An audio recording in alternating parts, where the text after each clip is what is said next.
That's definitely a lot smoother when the music stops now. So Yeah. it's a lot easier. I like it, but you bastards. You weren't here. You overruled. Sorry. Hello, everyone, and welcome to episode 35, because I looked it up this time, of the Plastic Crack podcast. And we're very excited today because we are joined by Andy Hobday from Footsore Miniatures, who's taken the time to come and sit with us, and hopefully will stick around and we won't scare him away, which is it. I mean, how are you doing, Andy? I'm very good, thank you. Thanks for inviting me. No problem. As always, we've got Steve, who's over that way from On Point HQ, Ken from Miniature Wargaming Warriors, but his channel name's too long, so he's just MWW, and Dom from Boots on the Table, who he's going to have to build another shed because his shed is getting too full, so he's going to be extending. The guy who built it said you're not allowed to call it a shed. He said it's too big. You can't call it a shed, or else he'll come around and beat you up. It's an outhouse. Yeah. Round here, we call it. Do you know what we call it around here? Round here, we'd call it the town hall. Exactly. Because I thought that was going to be a lot more insulting. Anyway, guys, thank you very much for joining us. I can already see there's loads here, so I'm very, very quickly just going to nip through. So we've got David Baker, John City, Benjamin Christian. I've got a photo to put up of Benjamin's later, which it's just awesome.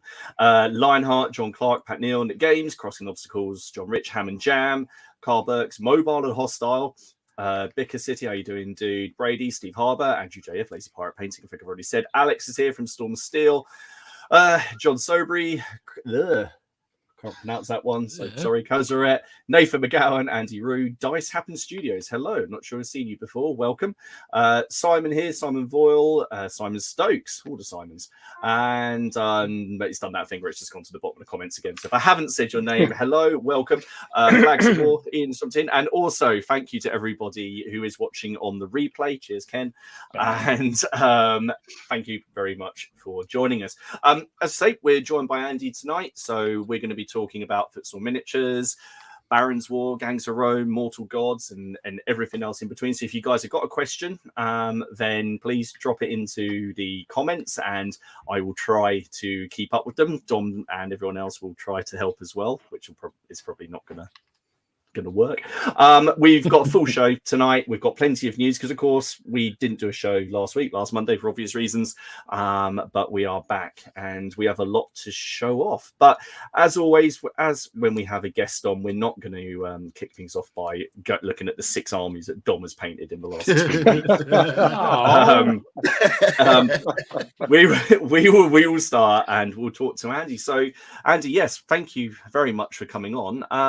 And I think it might just to throw you on the spot straight away. Okay. Wargaming. Why? What's why? Yeah, that should be on a t-shirt actually, shouldn't it? T-shirt. What is the story? How did you get into wargaming? And we'll come on to Footsore, but what was your journey into the hobby, if it can be described as such? Yeah, I'm an old man now, so years and years ago, when I was about 13, 12, my dad was in the RAF, so we used to move around quite a bit, and we moved to a new place, and I made some new friends, and there was a chap there, and he had a game called Cry Havoc. I don't know if anybody remembers it. It's a hex-based game with knights, flat knights, and that was the first, what I would say, war game I played, and it was a very simple game. They had an attack and defense, and you had a table, you roll some dice, and you died, or that was it. You guys got worse, that kind of stuff. So that was the first of it. But for me, because I was really interested in knights at a young age back then, it kind of got me hooked. And then, it was by a guy called Gary Chalk. I don't know if you remember, he was an artist at Games Workshop as well. He did the Lone Wolf stuff. Yeah, I was going to say, he did the Lone Wolf because they're just reissuing those. And I was looking, I've got the first one. Absolutely. And that was the window in. He did this deal with Standard Games. He were a printer and he created these games. And he did that. And he did a game called Siege. And then the one that he did that really got me going, he did a game called Samurai Blades. And samurai was the other thing that I was totally in love with. There's a theme here, Andy. Yeah, Knights and samurai. Yeah. Very easy. They weren't 6 mil by any chance, were they? No, they weren't. But they did do 20 mil figures as well, actually, Ooh, later nice. on, and that was the hook in. And then if you couple with that, my dad bought me a Warlock of Firetop Mountain when it came out, because he bought it for a friend's son who was in hospital, and he said, "Oh, I think you'd like this," and started playing that D&D. And then I stumbled upon Citadel Miniatures back then. We were using figures, and I had dwarves, and I kept buying dwarves to be my character, and then eventually I had enough dwarves to make an army. And it was like, what do I do? What do I do? It was a bit like Dom's room, actually. What do I do with all these dwarves? And someone introduced me to Warhammer First Edition, and that was the way in.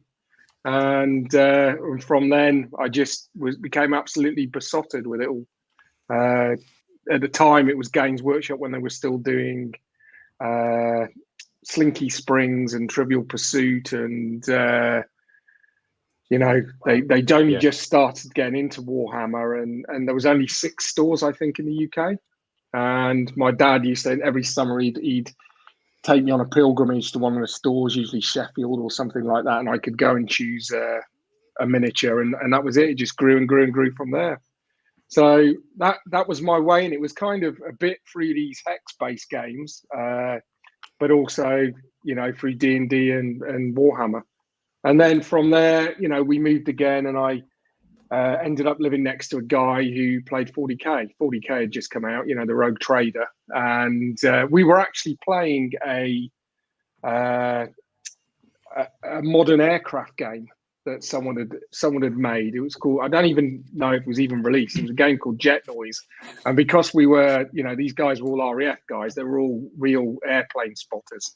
So they made this game out of wire coat hangers for different heights and blocks, and it was the old Skytrex planes, and this guy was playing it, and we got really into it. But one night while I was round at his place, he opened up this box, and it had a load of orange Space Marines in, and which he'd done his Mark 6, all the plastic Mark 6, and that was it. And I ended up getting Eldar at the time, and because everybody had Space Marines, and the Eldar had just come out, it was pre-Aspect Warriors.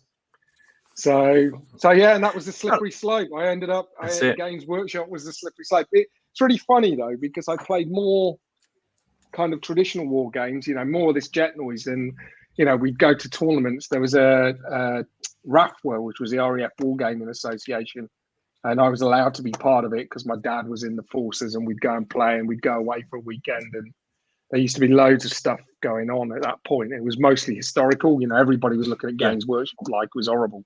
Games Workshop's not real wargaming. And we used to play all of that, and then it was just a slippery slope. So yeah, Games Workshop was the way in for me, really, and I ended up working for them. So there we go. There we are. Steve, that seemed like Rogue Trader was what you got you into, wasn't it? Yeah, it was great when you mentioned the non-aspect world. Eldar, they were pirates back in they were, Rogue Trader. Proper elfy pirates. Chainmail type undersuits, didn't they? Yes. And, they had the walkers and the dreadnoughts and stuff. The war walkers. It was great. It was great. I had. I've mentioned a few times that I started off by playing Rogue Trader 40K, but we played it more as a big RPG game. We used to have war bands, 6-7 people, and at one point I had Eldar pirates, and looking back, they were some strange miniatures. But they're worth a bit of money now. Yeah, bet you wish I told them. I know. I can't remember what happened to them. But yeah, they were great. And then because even back then there was no Horus Heresy. There was no nothing. Marines were just Marines. There was no nothing. Yeah. I've been waiting for this. I've been waiting for this comment. Yorkshire's turned up. I was going to ask. I was going to say. I was struggling, Ken. I have to say, mate. Oh no, I know exactly because I didn't play Rogue Trader until after I played. I can't remember, I think it was second or third edition. I can't remember, whichever was the one that came out with the big blood angel on the front. That was available at Argos for about 35 quid. That was second. Yeah, I can't remember which. That was the first box set, wasn't it, with the Gretchen and the orcs and stuff. Yeah. I was working, I think, for Games Workshop at that point. So yeah, that was good. That was bonkers. That book. Bicker, Don over in the States has asked, "Is it a law that every Englishman has to work for GW at some point in their life?" Absolutely, yeah. You, I was there for about 15 years as well. So it was a great. Was that just were you working in the shops, or did you go? I started in the shops. Yeah. What happened was I in the end I ended up leaving home and I had to find a job, and I ended up in Nottingham for some reason. Not because of Games Workshop. I followed a girl, I think, to Nottingham.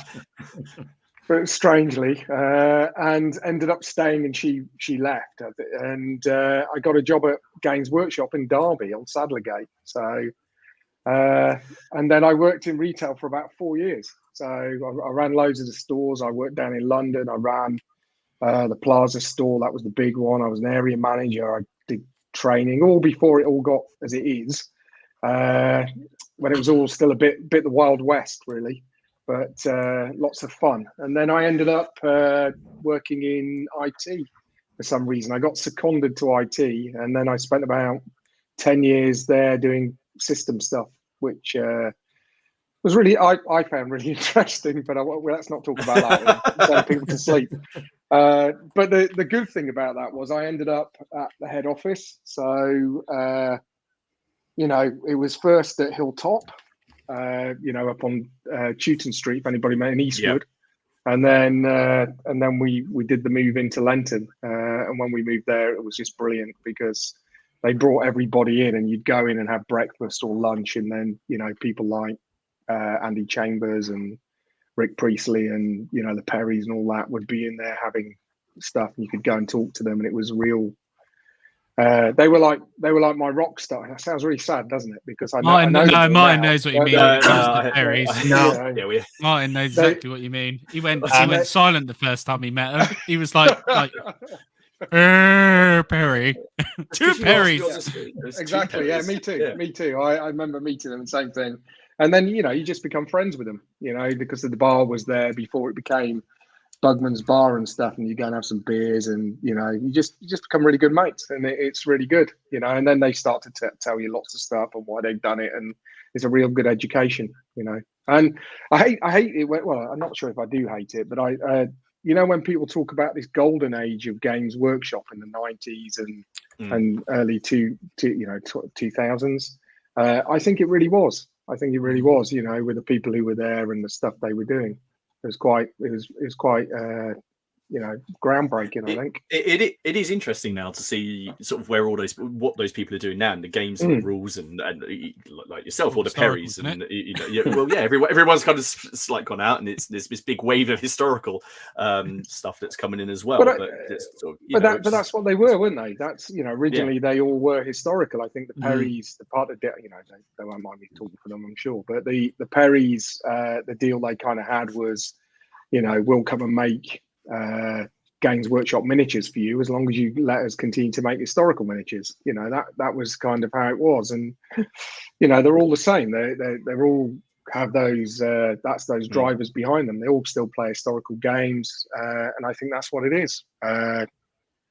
Rick I think walks the line between the two, but I think his favorite, if he was choosing a game to play, and again, I'm sure he won't mind me speaking for him, if he was choosing a game to play, he would be choosing Romans, but that's their kind of background. And I think also because a lot of the gaming at the time was, they made the kind of sci-fi and the fantasy gaming what it is through Warhammer, and then it's moved on from there. But at the time, it was mostly historical gaming, wasn't it? That was your choice.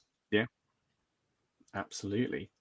So once you was it from Games Workshop to Footsore, or did you? No. I think you went to Warlord at some point. I was a Warlord, yeah. I left in about 2007. I think I'd got to the point where like where you're somewhere you've just had enough. It was my time to go, and I didn't know what to do at that point. But it was, the this whole web, the Web 2.0 and all of this kind of SEO and web houses and all that kind of stuff was all breaking. So I went and learned all about that. So I went from all the back end of IT to the front end of IT, and I spent 2 years self-employed building websites. And funnily enough, I built Warlord's first website for them, and because I knew John and Paul from Games Workshop, and they asked me, and I did a lot of work with them freelance initially, and then after a couple of years, they said, "Would you come and work for us at Warlord?" And I was like, "No," and then they kind of like kept twisting my arm. And John's a big lad, and in the end, I was like, "Yeah, okay." So I went there, and I was there for 7 years, I think. I was there for quite a while. So and had a great time helping them build Warlord up. It was just fabulous. I got there as Bolt Action was coming out, and that was the first launch. And but I'd been in it at the beginning, when they were doing the first Plastic Romans and Black Powder and Hail Seas and all of that stuff was coming through. So it was lots of fun, a real education, really. So and they were really good as well, because they also let Graham and I create Test of Honor. That was going to be my next question, because we had Graham on here a few weeks ago, and we were talking about Test of Honor, and he was talking about both of you sort of, were you like sneaking games of it in and around work or something like that, and then I can't remember if he said something sort of was it John sort of walked by sort of, what's this? Yes, yeah. John's not a big fan of samurai, I don't think. So he was kind of like we felt like quite illicit what we were doing, really.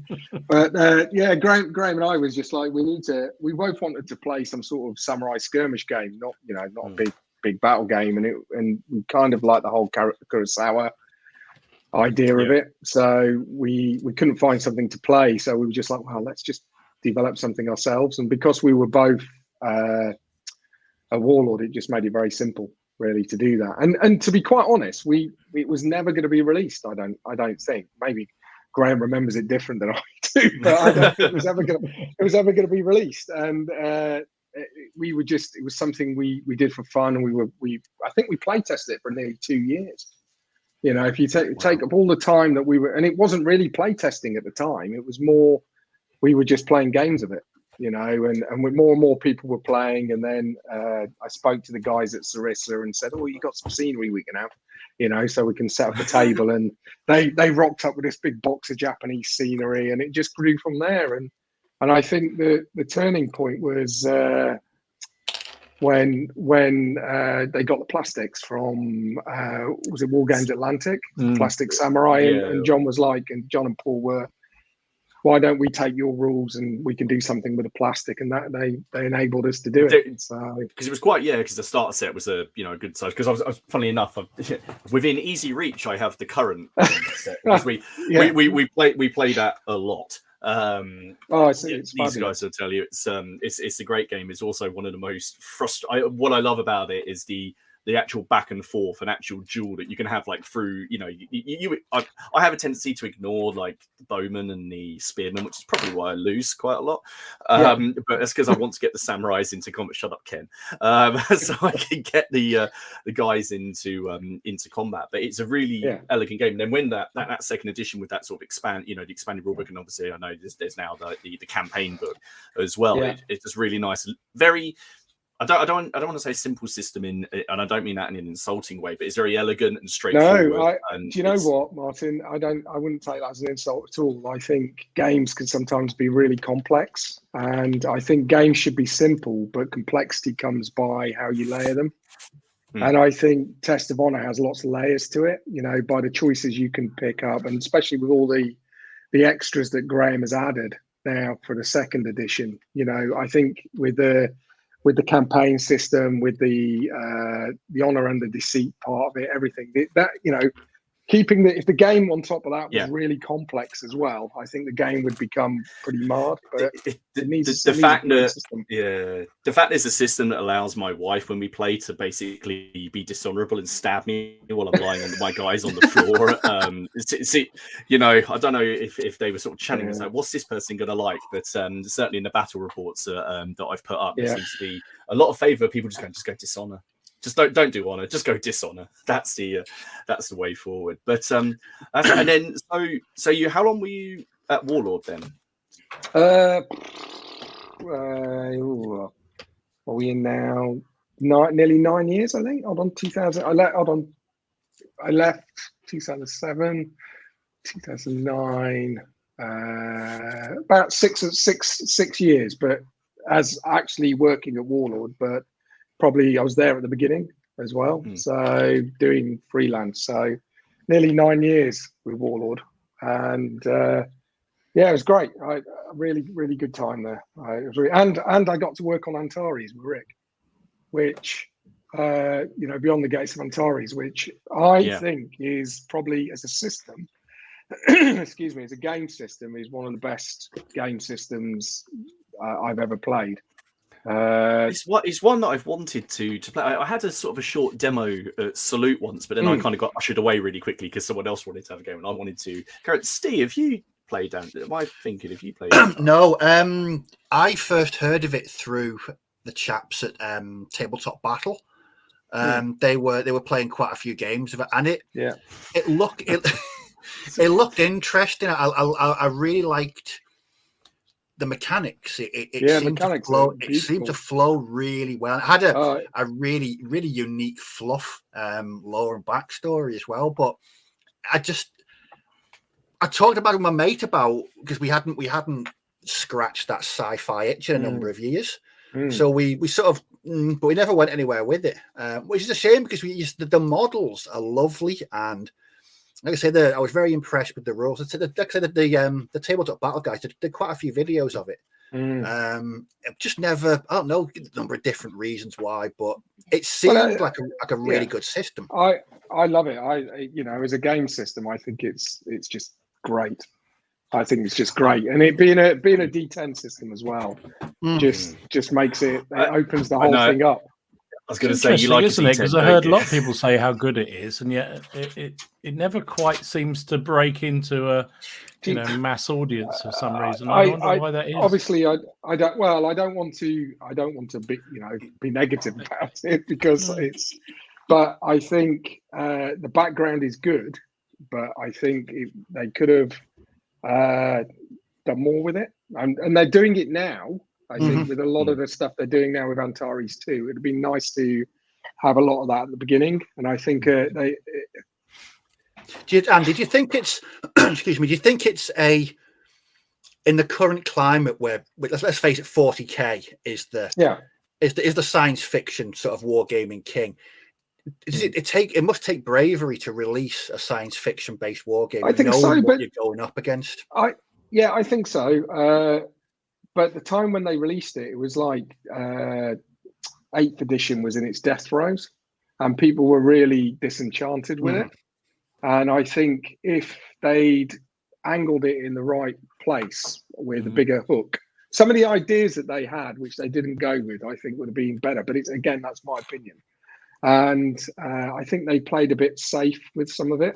And, it's a shame because I really do. But people start throwing things at the screen in a minute. I think as a game system, it's a better game system than 40k.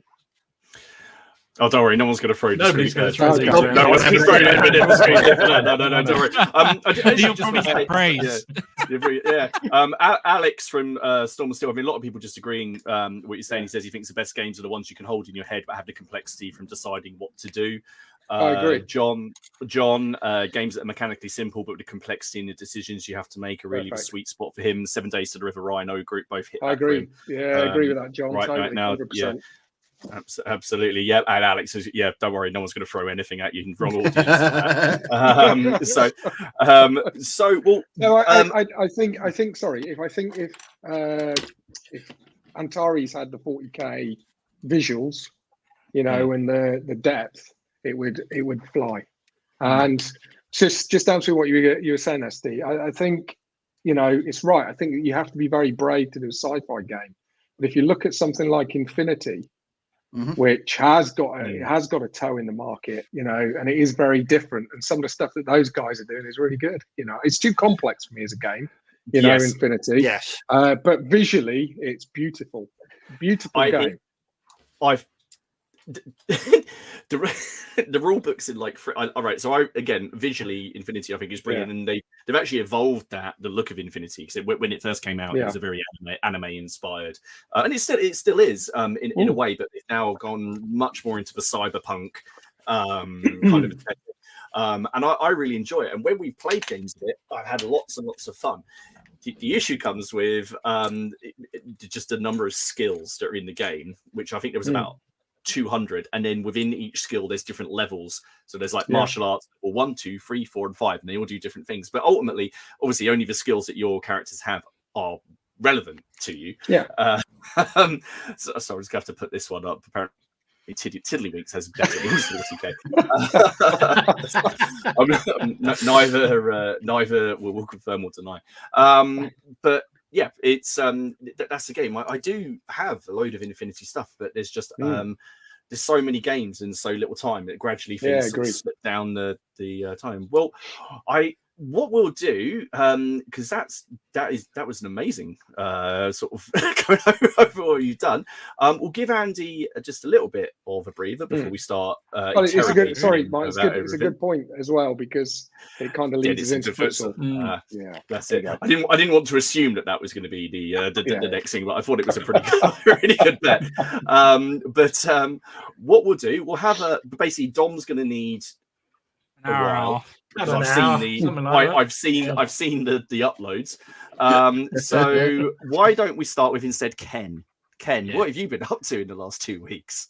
Getting a new job and no more on call. Sorry, that's pretty rude of me putting paintbrush on my back. And painting 4 mil figures. So yeah, 4 mil. 4 mil. Oh, this sort of trains, isn't it? Oh god, he's on trains. Yeah. I'm painting 220 passengers at the moment. But you could paint 110 10mm models instead of 220 4mm models. I could. I'm in a good place with my miniatures at the moment in regards to what I've got. I'm very happy to play with them. I've had some really good games of Lion Rampant. Absolutely on that at the moment. The new edition. Second edition and first. It's pretty much the same, really. I'll be honest. Actually, no difference between the two. Yeah, there's no real difference. Just the FAQ, really. It's just a bit tidied up a little bit. That's what I would say. Okay. I've still never played Lion Rampant. Oh, it's so good. It's so simple, so quick. Let's put it this way. Me and Alec finished our game within 40 minutes the other night. Dom had just started.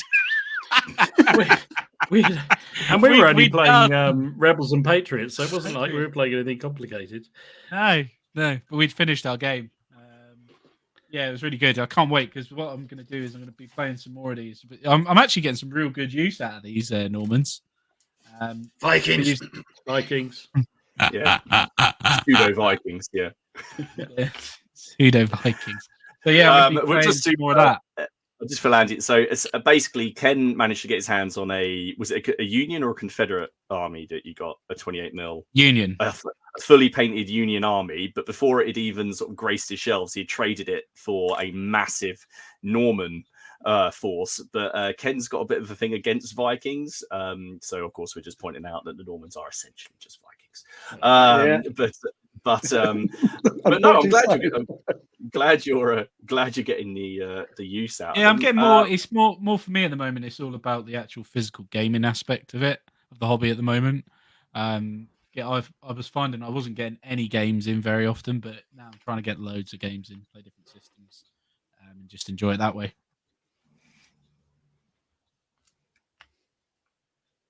Martin frozen. I don't know. I think he might be. Martin's frozen. Yeah, he's frozen. Hey, we can take over his channel. Hey, look at his face. Look at the concentration on that face. Haley, get off the internet. Haley, get off the internet. I think she turned the hairdryer. I think she turned the hairdryer on. The internet light's gone purple, whatever that means. I don't know. That means You don't work for BT. If it's BT, it means it's disconnecting.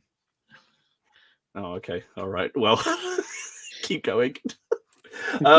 Steve. All right. No, go on then. Thank you, Dom. What have you? Actually, I've watched your video, so I know what you've been doing. Yeah, I was going to say, anybody who's seen my channel this morning would have seen most of what I put up. There's a couple of extra bits. Oh Christ! What did you done in between this morning and now? A couple of extra. Well, no, because I did that last Friday, I think. So there was the weekend to do some more figures. Martin, So, some of us mortals sleep. Dom doesn't sleep. No, sleep's Dom paints, and that's it. Dom is painting, therefore he is. So said Steve, and he's not wrong. Yeah. So the Boxer adventure is well and truly underway. Look at those. There's nice, man. A few of them done now. So these are that's Wargames Atlantic, yeah. They're a mixture of Wargames Atlantic and there's some metals in there. All different types. Oh, you shouldn't have shown me those. They're really nice. Oh, yeah, really into the boxers at the moment. So that's the regular boxer troops, and I thought I'd do a cannon for them. So I think that's Victorious Miniatures, one of theirs. And the back is some musket guys. Do you like a cannon? So you got to have a cannon for them. And then there's the Katsu Braves and the Tiger Men at the back. Yeah. Or as somebody pointed out on my video, and quite rightly, my Tiger Men look more like spotty cheetah men because the stripes were more like spots. But anyway, I thought you were going to say Pudsley, but okay. Yeah, a bit. I don't mean that. Sorry. No, they are a bit like that, to be absolutely honest. But I thought I'd better do some of the Allied side. So American Marines. And their Colt machine gun to go with them. So I'm aiming to do a real mixed bag of allies. So I've got Brits, Germans, US, French, Italians, and Japanese. I've got to admit, this is something I know very, very little about. No, I was going to say I don't. So I'm relying on your videos and you to educate me. Yeah, well, without going into a whole stream of history of it, it's basically set. It's 1899 to 1901 ish, and it's a continuation of the Europeans and everybody else grabbing bits of China. And even though they were all at war in 1914, all these countries come together to kick the bejesus out of. I've got to find me a good Charlton Heston. Don, please. I realised I had some Brits. I think these are supposed to be Zulu Brits, but I thought with a bit of adaptation they can be suitable for the. This is your 55 Days. That's my favourite film, or one of my favourite films, Panzer. Just to prove I watched your video. Yeah. So if you watch the video, I've put some clips in there. So I'm taking. Yeah. So that's supposed to be some British troops, mainly in this war. So basically, what happens is the legate of various legates from all the different countries get surrounded and besieged in Peking, and joint forces try and liberate them. So if you want a good film, watch 55 Days at Peking. It's brilliant. So yeah, that's what my progress is so far with the. I've done some more since then, but that's basically taking pictures. Silly question. I gather that is where the duck things from Peking style duck. What originates. Say again. He wants to know if that's where Peking duck is from. Yeah, Peking was the original name for Beijing. So Peking used to be. I didn't know that. There you go. Yeah, Tom. I never knew that. So, you learn things on here. And what else have I done? So I did some Reavers, because at some point Ian's Kickstarter's going to arrive with all the border reader stuff. So I found that. I don't even know where I got them from, but I picked them up somewhere. So I thought I'd paint them. And because it's artillery month, I thought I'd do an artillery gun, Russian one. And then because cool. How are your Russians coming on? How are your Russians coming on? Pretty much done now. Pretty much done. Yeah. Because I want everyone to say yay O group. I thought we'd do Hey, some O group. 15 mils. Yeah. Those things are supposed to be haystacks, those little nouns. I'm not sure they really look like them, but hey, whatever. But yeah. Hey, that is There you go. That's what I've been working on. And I'm putting together a whole lot that's more why boxes. that's why we have to give him a certain amount of time each Impressive. each stream, you know, because I had 2 weeks. This is 2 weeks. What can I say? I mean, To be honest, I'm a bit underwhelmed for 2 weeks. Yeah, I thought I was a bit. There's no Napoleonic battalion in there or nothing. No, No. I've slacked. Sorry about that. Yeah. There's a half painted one, but I got a bit bored with it and moved back to doing more boxes. Benjamin thinks you need to bake the haystacks. That's not what's gonna missing, Benjamin. You're absolutely right. Thanks for pointing that out. This is Praise is taking so good evening, all. First time listening, great podcast stuff in the box. Welcome, hello, Welcome. sticking around. You're very welcome, and we got someone tuning in from Los Angeles as well. I hope it's better weather than it is in Cambridge because it's absolutely peeing down outside. Steve, I forgot your name for a minute then. Sorry. What have you been doing? I've seen what you've been doing. It's very cool. Before we start, can I just say, back in '97, I had an interview at the Games Workshop for the store in Chester. I didn't get the job. I thought you were about to say Andy interviewed you. No, this was I can't remember. that would have been a little bit awkward. And I asked for some feedback because I was working for the government at the time. I fancied a bit of a change. Yeah.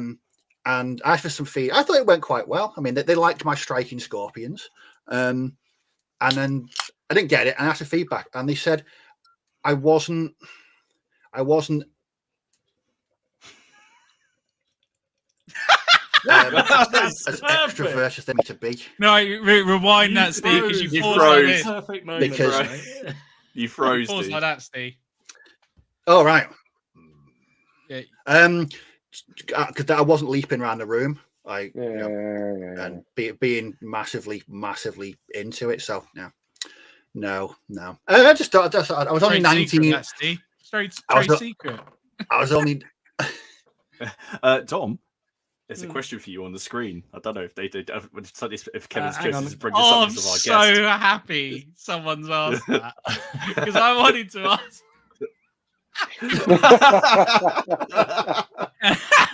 Listen, I have done two box, of Andy's excellent Kickstarters. They are done. The third and the fourth are still in preparation, shall we say? Yeah, and that box in the back, I've seen it. Yeah, they are, but they will be done. They will be done. That was my things for the year, and they will be. I hope. Well, at least. Steve, we're going to help Dom out of this situation. What have you been up to? Right, not much. I've been taking it slow again. I'll just start off with this. This is something I worked on Saturday. I spent a rather nice afternoon at the desk, lots of Vimto, and I had the PCP Spotify playlist playing, and I got through quite a bit of work. But I was working on this, and that's nice. It's quite possibly the best weathering I have ever done on a vehicle. It's very nice. Awesome, mate. They look great. Steve? Yes, I actually mentioned this on Twitter. Troy from Sonic Sledgehammer has done a really, really good tutorial on desert vehicles, and I just used exactly what he did, and it turned out like that. It's actually finished now. I'm just working on the base. Cheers, Alex. I know I asked for help from the Facebook group on Saturday, and I've decided to go with no one's ideas whatsoever. That's what says you what you think of everyone in the group. No, I mean I was going to put dudes in. I was going to pile it full of crap. And I thought, no, I'm going to save that to the HQ vehicle. I'm going to keep this quite basic. Okay. So I've been working, but that was just That's lovely. The weather. Put a driver in it, though, Steve. No, you can't with the kit. You can't fit a driver in. Hey. No, the seats are the seats are literally underneath where the machine is. Is that Rubicon kit? No, it's Warlord. Oh, I know. I normally I like to stick crews in my vehicles. Calieri, then, isn't it? Calieri. But yeah, it's one of the. It is quite an older kit. But I picked up a Panzer IV last week. No, I didn't go. I looked at the feasibility of kit bashing some strippers. I went on a fact-finding trip to like Hooters and all kinds of places on Saturday, but I couldn't find any, so no, I abandoned it in the end. Sorry, Dom. But I did finish. I've been working on this. Yes, bolt action. This is my finished first Shoots Squad. Oh wow! Oh, they're lovely. Awesome. Weathering on the helmet. Yay, Cork. Awesome. You Yes, love it. Yeah, cool. You're loving the old what do you call it? The sponge technique at the minute. Yes. Yeah, that's really it's working really well.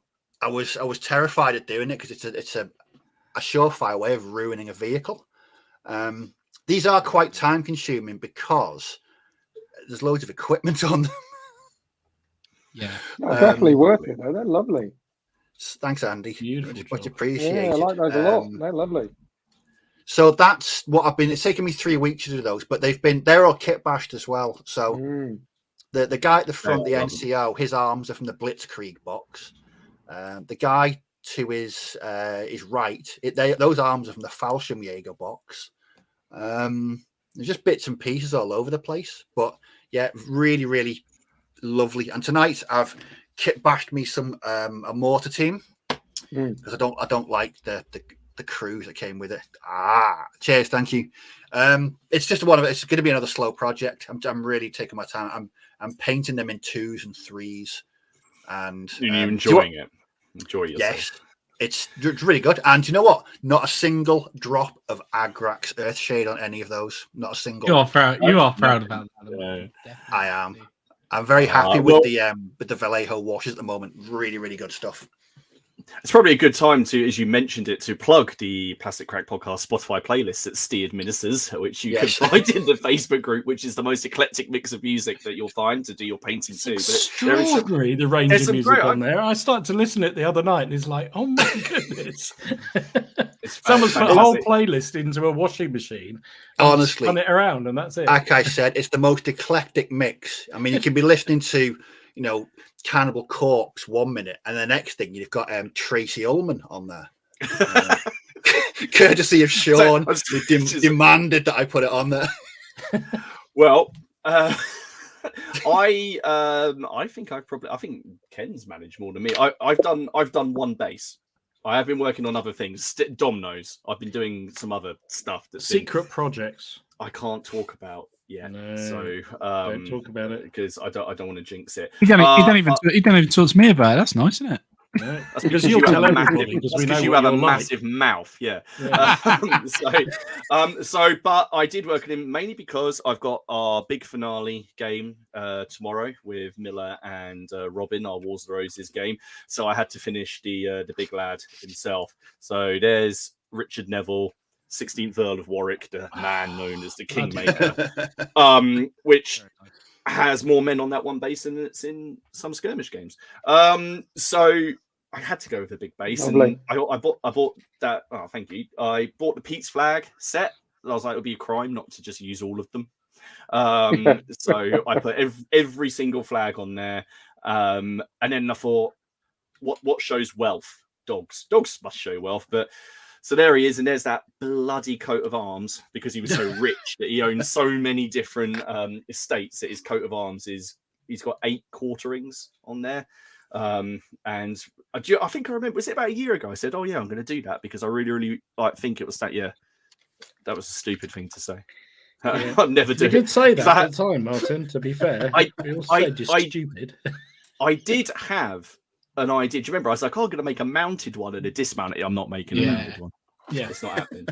I think you should. Shut up, but what I did do, for those of you who sort of like your Wars of the Roses in your history, I had this left over from when I did my papal legate, and I basically painted this up as his brother, who was the Archbishop of York. Because the Neville's got everywhere. So I thought it would be fun. And he's got the dogs at the back with the sour-looking attendant. And then I just basically kit bashed a whole bunch of bannermen and all sorts. But to give you an idea of there's the whole base in its entirety. So I managed to get a little bit of a road and a bit of a water feature. on there as well. Does so it yeah, have it's its quite own train feature effect? You know, like if Yeah. it moves through it. Well, So March I've got or this something. horrible feeling it's going to be off the board in like 2 turns. I've just got this horrible feeling that like the whole. Let's be honest, my with whole- your dicing, it's entirely possible. Yeah, but I'm up against possibly the 2 most people who are unlucky in the me. We're talking about. I'm going to bring it up. We're talking about Robin, who named his cannon Lucky, and on the first roll of the game, it blew up.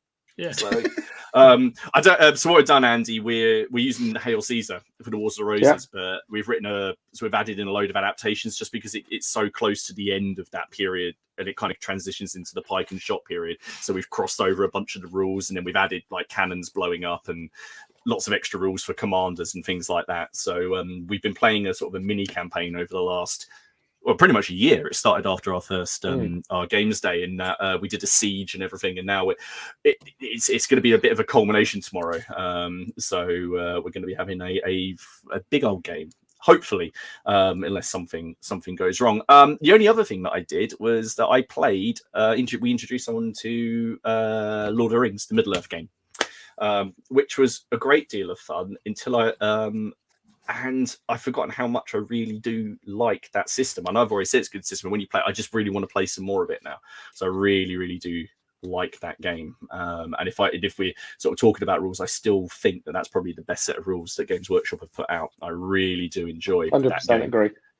It's just a lot of fun. But that's where I am. I've got a whole load of Zulus and 0-200 hours. And how many mine? How many Zulus you got? Thousands. Thousands of them. Do any of you know where I can find a World War II Brit bike messenger? Desert and Sea Pacific. Steve would kit bash one. The German kit. I probably would. Messenger, sleeveless leather jacket. Oh god. My first one, I'd try eBay. People are 3D printing everything these days. In fact, I saw some really, really awesome. It was a 3-man crowd shooting squad with motorbike and sidecars, 3D printed, and they looked really good. Yeah, try eBay. That'll be your first port of call. Yeah, especially now with the things like the Frozone printer. They're printing with no lines now. You guys know that, but the resin stuff is amazing, isn't it? Yes, it is. Yeah. It is. Absolutely. Ooh. I'm just scrolling down. So, oh god, something happened to the comments. Right. So, someone's mentioned that TV show. Someone's saying First Call have a messenger. First Call, yeah. So check out First Call. Check out First Call. Panzer said the same.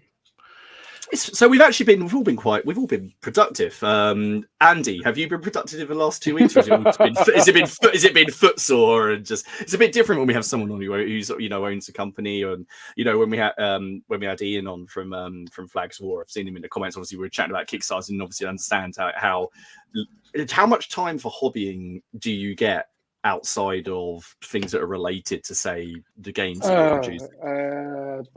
0. Well, that's wrong. We try and play every week, so I try and play a game at least every week. Most of the time, we play games that we're working on because it makes it just easier.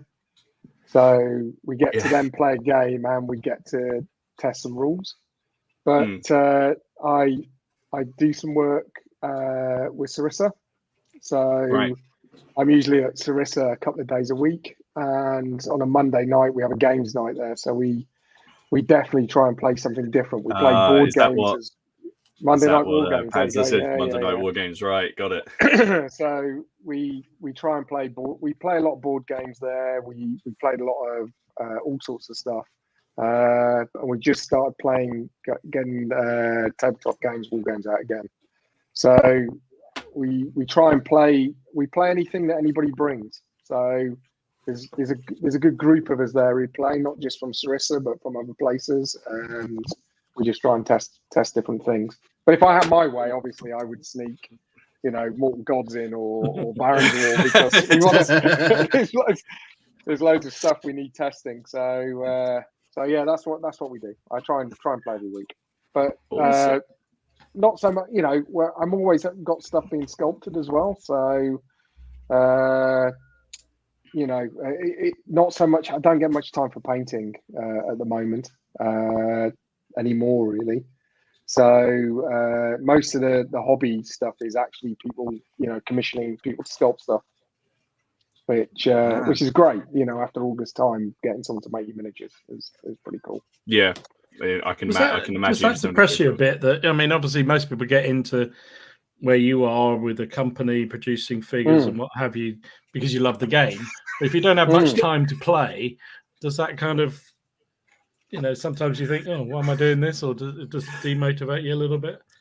Yeah, that's a good question. Yeah, it's really. Do you know what? When we took over Footsore about 5 years ago, me and my friend Mark, who co-own it, Mark, both of us have been in the industry for over 30 years, and we thought we knew everything, about running a company, and we knew nothing.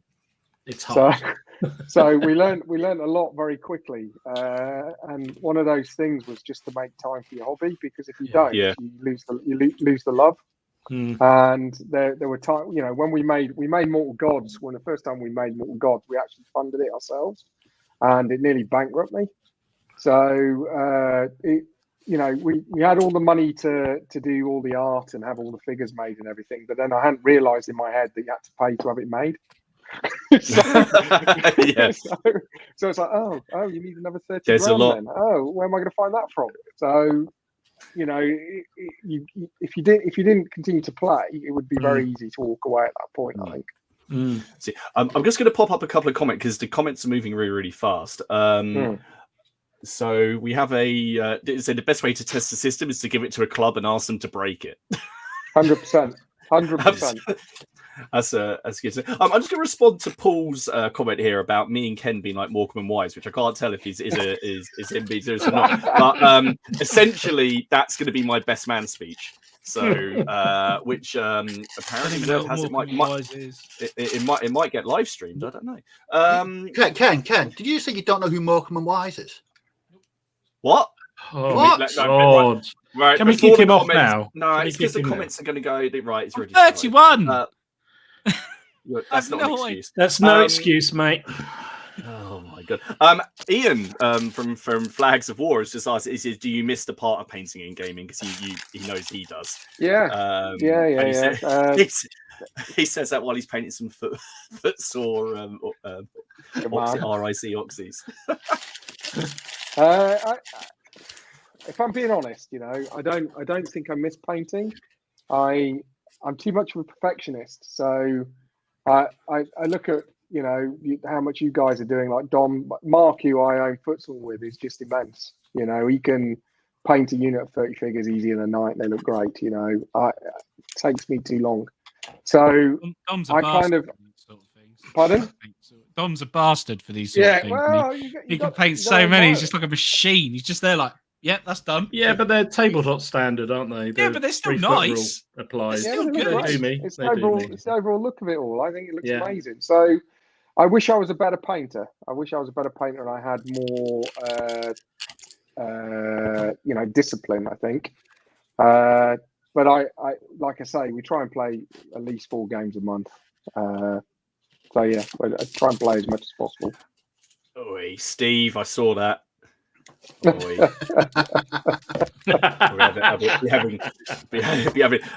not going to go through all the comments as Ken, you've upset everybody.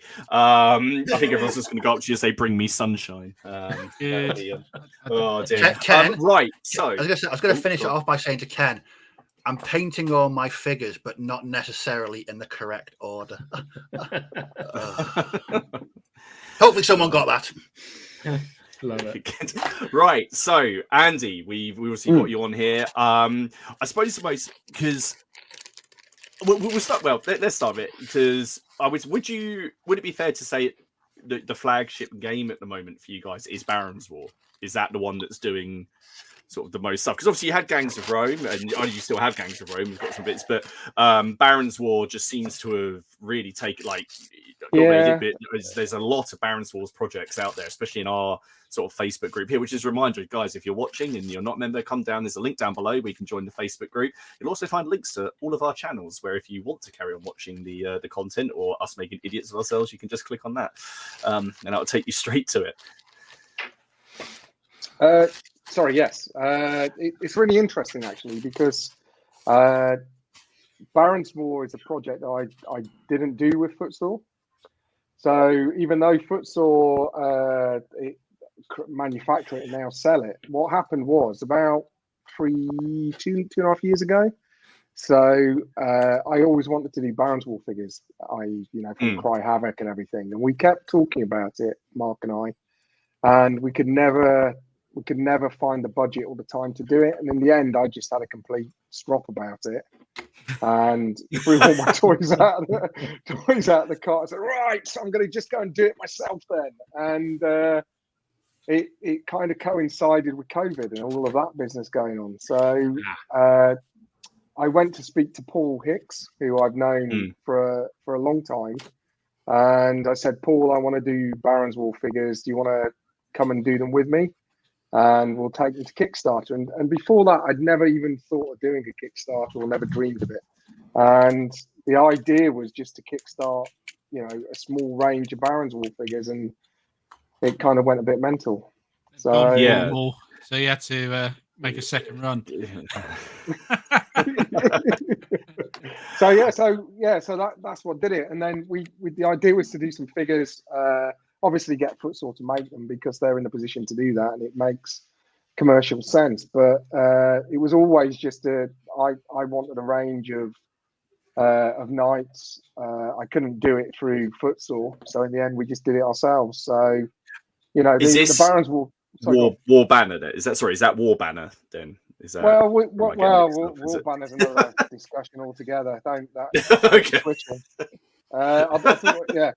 So all right, when we took over Footsore, Footsore Miniatures was owned by a chap called Bill Thornhill, and he was originally Musketeer Miniatures, and he rebranded as Footsore, and the name comes from he was in the infantry, so all the marching and everything, sore feet, Footsore. So he moved to America. He's from Manchester originally. He moved to America and set up Footsore US, and Mark and I bought Footsore UK, and we then just grew that. And it started with the Dark Age stuff. I was really interested in all of those things.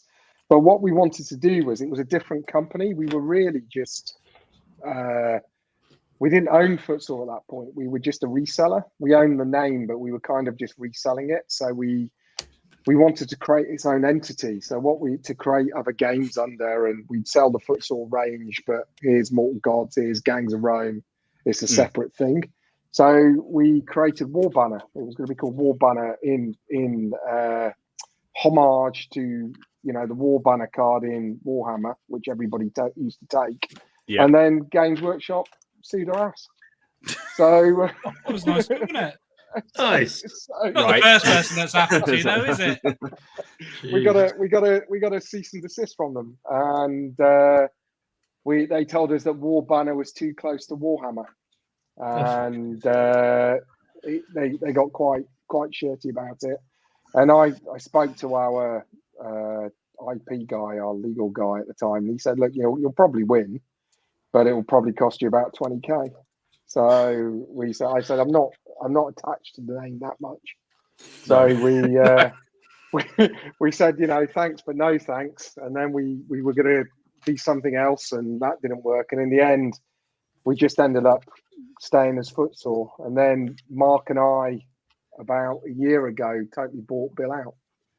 So we just kept it as Footsore. But in that period, it was very up and down. So Footsore Miniatures is, as an entity, Mark is the MD. Mark runs it, a guy called Mark Farr.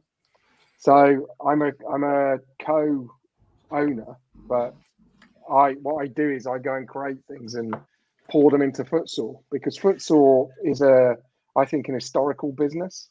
So everybody knows it for its Vikings and its Dark Age miniatures and stuff. But there's lots of other things we'd like to do. So I'm off doing things like the Barons War, and then we bring them in and we sell them through Footsore, that kind of stuff. I see. I have to say, you guys make the best Arthurian version of Arthur, of King Arthur. The mounted one is stunning.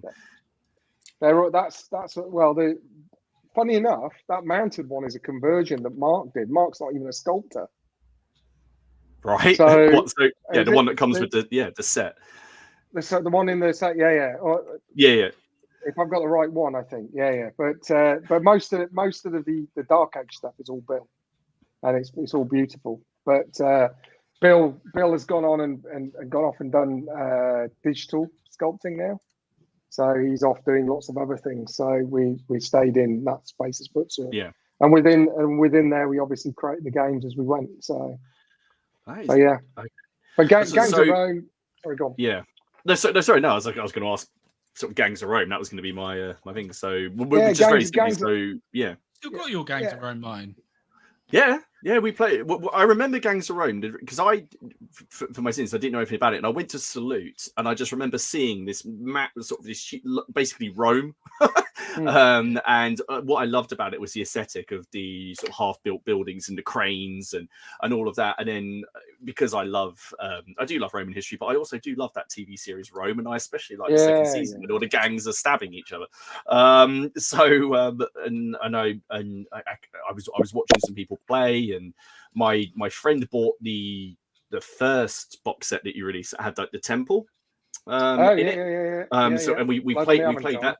Yeah, that's it. And then we played that stuff, and I bought the Bread and Circuses, which came out a year later, I think, and got that. And then slowly, we built up. So, and no, I just loved the game. I loved the way that the cards interacted, and sneaking up behind someone with a garrote was it's just great fun. But yeah, that was a real learning period for us, Gangs of Rome. I think we created a great game, which was quite complex. Going back to what we were talking about before, there's a lot of moving parts. So for a small business like Footsore, when you start and I was told not to do it. When you start creating cards and special dice and all of those things, they add a cost to a game, and when you're a small business, you need to sell enough to make that run. And I think that's what really crippled us with Gangs of Rome, because it's a great game, and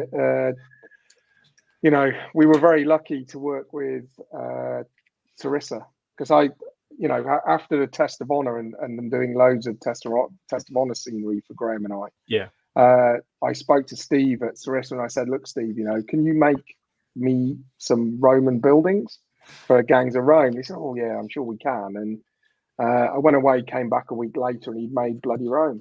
I went to his place, and I'm not kidding. They had it all set up, and it was like 30 buildings. It was just amazing. The range is lovely. In fact, some of that range is actually in our Siege game, because we're the only we realised we were coming to our final game of the Siege. Sorry, and we didn't have any ladders.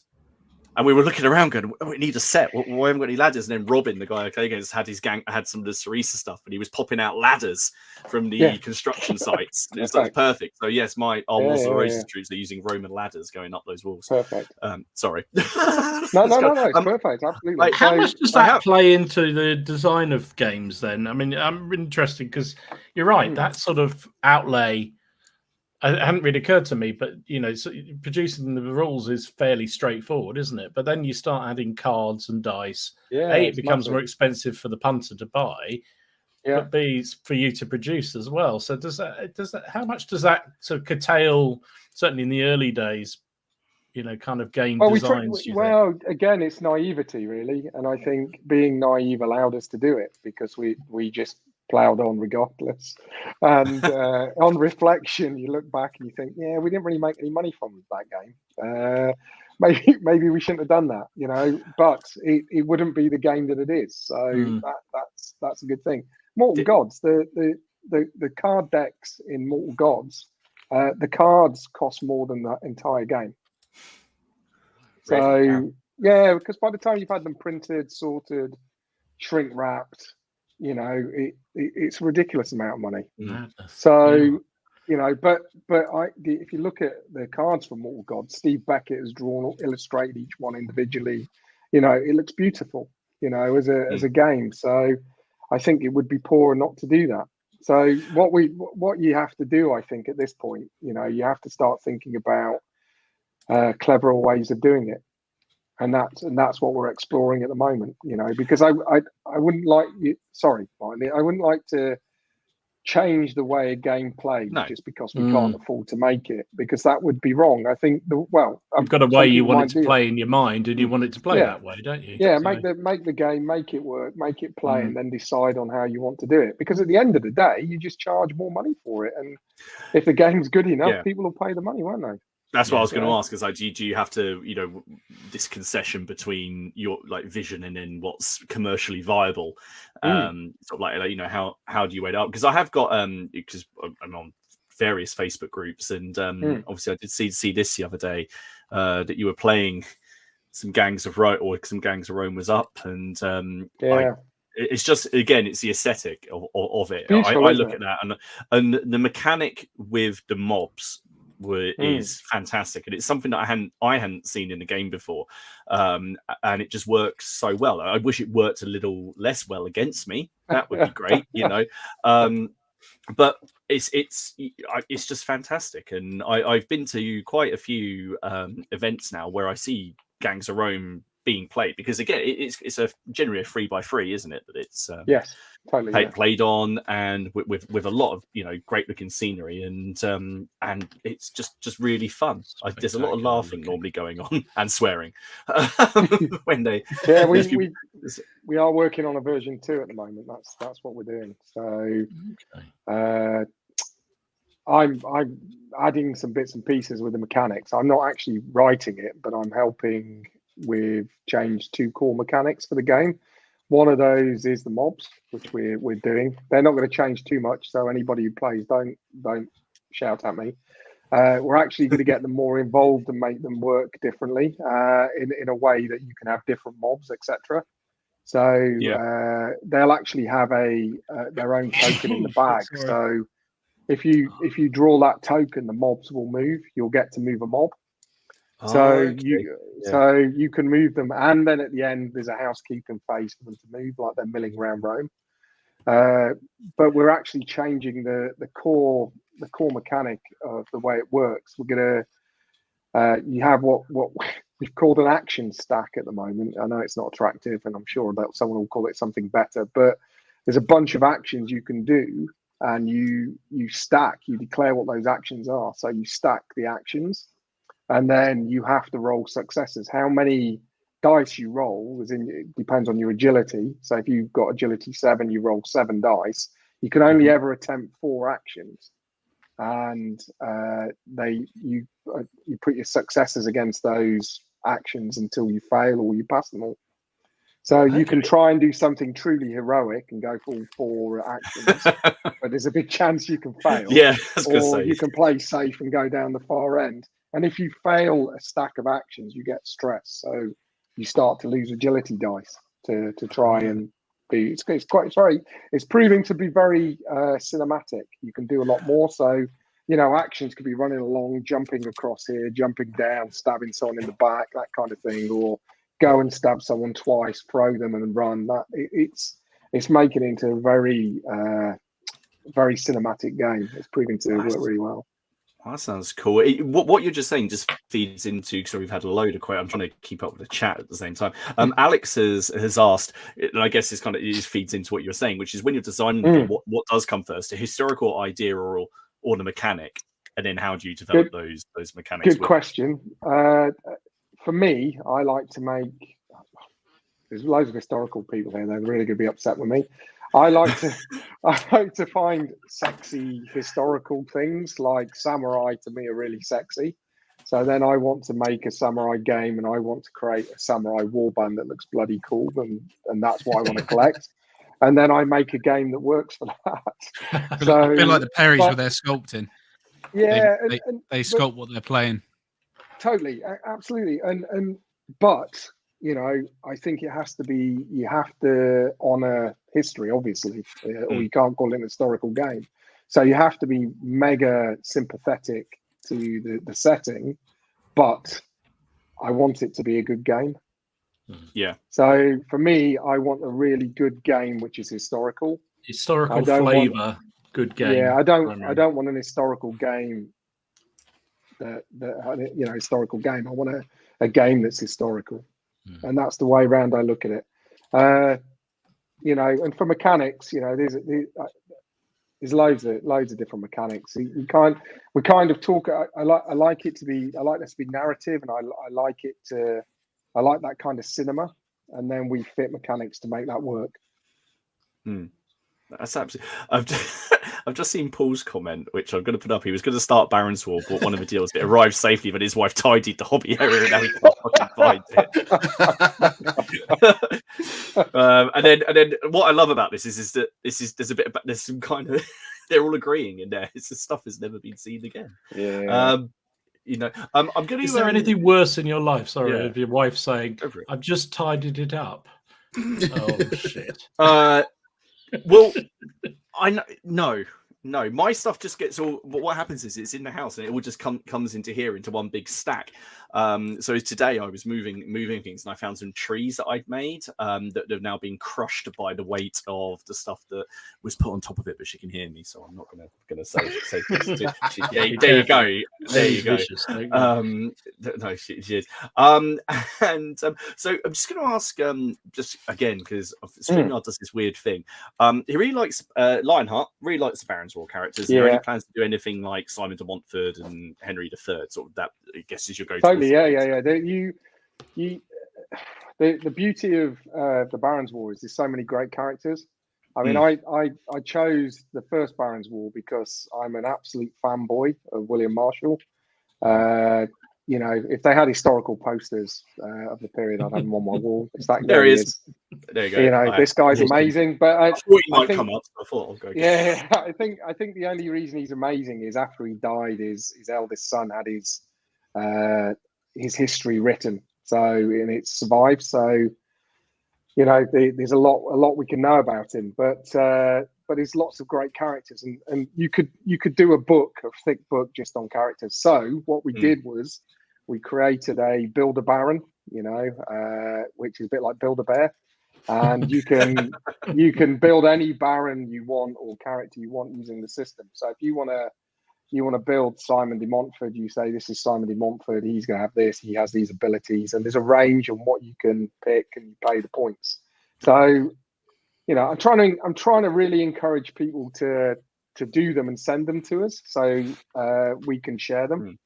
Okay. But at the moment, as we're talking about Baron's War, I've started working with a chap called Benedict who he really knows his onions. He knows more. He's forgotten more about historical medieval history than I actually know, and I think I'm quite well read as an amateur historian. And he's just we're just having the anarchy laid out. So there's stuff between Stephen and Matilda. So he's actually written an entire source book on that, and they'll have loads of characters in there, and they'll have loads of scenarios and new rules, etc. And I foresee that. I know it's long-winded, but I'm getting there. I foresee that we will do the same for Baron's War 2. I think with Simon de Montfort, etc. Yeah. But why wouldn't we? Yeah. Well, like you say, the thing is, it's such a rich period of history, and we've talked about things on about this endlessly because the medieval period covers a lot. So because my Baron's War project is just starting, which is now, and someone posted up about this in the Facebook group at the same time, because I read this, which is all about the disinherited knights after Simon de Montfort and this kind of guerrilla war that they led, because I'm not too far from Ely, where eventually they did a bit of a Hereward the Wake, and they took over Ely, and then there's ideas of this idea of the Fens on fire, which I don't think is necessarily a bad thing. I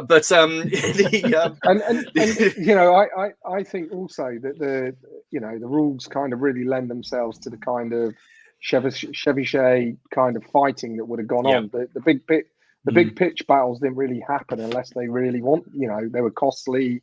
They, Very important risky. people died, very risky, Mm. So that was kind of the feel we wanted to get with it, really. So I don't know why I'd missed this just through reading for so long, but it was only about 6-7 months ago that I found out that sort of in the battle, hang on, which one's the one where Simon de Montfort dies? Lewis, no, Evesham. There was effectively a hit squad of of knights sent by Edward to brutally murder Simon de Montfort, and I was looking at it, I was like, why didn't I know this? I saw this is fantastic. The current consensus at the moment among historians is that's what they did to Harold at Hastings. So there was a Norman hit squad, and what they did was when they got him, they mutilated him, cut off his most sensitive region, and stuck it in his mouth, so they couldn't hand the body back to his wife. They made up the arrow in the eye for to keep pace. So Absolutely. See, and you guys think it's brutal when I do the Wars of the Roses stuff. They just resorted to hacking off heads of every single person that they came across. What I was going to ask, and I've done it again because these bloody things keeps on moving. Where have we gone? I've completely lost it. There we go. So Ian put up his quote. Obviously, Ian's just done his Kickstarter of doing ranges and rules to make money. Yeah. I know, mate. I know. We talked about it before. It's no, absolutely, and there's just a lot of stuff going on about when people's other halves. Dom, you must have had this one. It's when the parcel arrives, you get a bit of a look. Do you know? Yeah, my wife is on first name terms with our postman because of all the parcels that arrive at my house. I got a load of shit today, and it was you. It was me.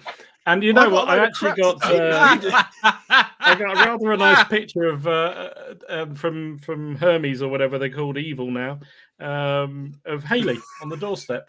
There you go, with your parcels. Oh, there you go. Oh, she'll probably looking very pissed off. Martin, what have you ordered again? She was wearing some fluffy slippers at the time. I do remember that. Probably wearing them now. And she was looking very quizzically at the parcel, like, "Oh God, he's got another one." So that was that. I love the Panther says Simon de Montfort is Leicester's favourite son. He is.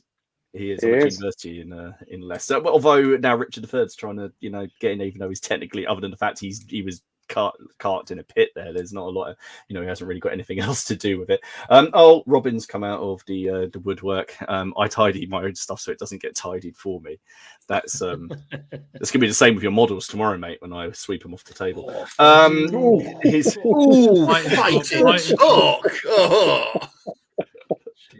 know, I feel a bit bad. So with Barons War, because you've run how many Kickstarters have you run now? Because you've just run. Yeah, we ran. I would say we've run 3 around the Barons War. So we did the initial one, which was for figures, and then when we finished that, people wanted rules. So we ran a second one, and we allowed us to fill it in and do some really cool characters, and we gave the rules away at that point. And then people asked us for Robin Hood. So the third one was Robin Hood, and we did a campaign set around there and scenario, which was really cool. And then we kind of thought, well, that's that. And then people started asking for Outremer. So we've just done that, actually. There you go. And it's to us, this is a new project, and I think there's so much we could do in this. So I think this is number 4, which is well on. Anybody who's backed it, by the way, it's well on to be delivered in January. So we're just the parts of the book have just gone to be laid out with Steve Beckett today. All the army lists, and there's a lot in there. There's a hell of a lot in there. So I'm very excited about this. It's also, it looks like the other ones by the time it arrives. Then brilliant. Thank you. I love when we're looking at these, it looks like Paul was really enjoyed sculpting. I can't remember. I just saw a comment. It's this chap in the middle with it must be the only model who's actually holding the shield that I've ever seen like that. And it's like, it just looks awesome. It just Yeah. looks like a lot of fun. Well, it's good as well because I mean, you know, like I say, I've known him for so long, and he's just an absolute pleasure to work with. We just throw some ideas backwards and forwards, and then he just does that. And you know, I'd like to take credit for it, but I can't. It's it's all Paul. You're So- here. You can take credit for it. You know, and it's really good because you know, it's just real good showcase of what you can do. You know, it's Paul Hicks. Absolutely. So I'm very lucky to be able to work with him. To be honest. How does that process work then? I'm intrigued with, you know, you've obviously got an idea in mind that you're looking for, or do you just have, I just want to do Ultramare, and you know, and no, how does it actually come out into existence from there? Yeah, I'll be honest. The first Kickstarter was just look, you know, I'd like to do some figures. They have bowmen, spearmen. Let's do some knights. There you go. That's enough. And it was kind of like Paul is booked up all the time, you know, for sculpting. So I had to convince him to spend his evening sculpting, and we didn't even know it was going to work. So we had that kind of conversation, and in the end, I was like, "Yeah, okay, I'll save all my pocket money, and if it doesn't happen, I'll buy the figures anyway." You know, kind of thing. So we had that conversation, but luckily the first one worked, and we learned a lot from it. So going forwards from there, what we wanted to produce is that if anybody had dropped in at any point, they would have figures that worked for them. So if you didn't back any of them, but you know you backed one of them, you'd have two sides. It would actually, you know, be a complete project. And that's how it worked for the Ultramare. We started and said, look, you know, I want to do a fort of some sort. We want to do some terrain. You know, you have to do the military orders because everybody wants them. But to be honest, I'm more interested in you know the forces of Islam. Really, I think they're far more interested. And in that, I'm talking about local troops as well, you know, those local troops that were Christian, like the Turcopoles and you know, the Christian Christian dudes are there. So you're trying to create two forces that people could back either one, and that they would have a force for it. And that's the way we do it. And you have one eye on where it could go. So we say that, you know, this is what we could do, but this is a realistic set of figures because I didn't tell him this, and he got really, at the end of it, he was a bit disconcerted with me. He actually sculpted nearly 100 figures for Baron's War 4. Wow. And I only asked him for 30. Wow. And I kept going, and the conversation was, wouldn't it be good if we had a pack of these, Paul? Wouldn't it be good if we had a pack of those? And he was like, oh, right, yeah. And he kept sculpting me. He hadn't realised how many he'd made. Oh no! So in the end, you got to think while he's making those, he's not getting paid. Jeez. So yeah, bless him. He's an absolute trooper. So yeah, that's the process. Because there's a lot of love for the figures and everything in here. I've just been cycling through the comments as we go on here, and then Panzer has also said, can he let you know that Paul showed him a lot of the figures for Outrima at November's Salute, and they're bloody lovely. Oh, they're beautiful, and you know, I think we would revisit it because again, like with the Barons War, the first one and the second one, we've kind of done the core troops. And I'd like to go back and just finish it off, you know, do loads of really cool Mamluks, you know, love to do some Byzantine mercenaries, all of that really cool stuff that you can't, you could do a whole Kickstarter just on that.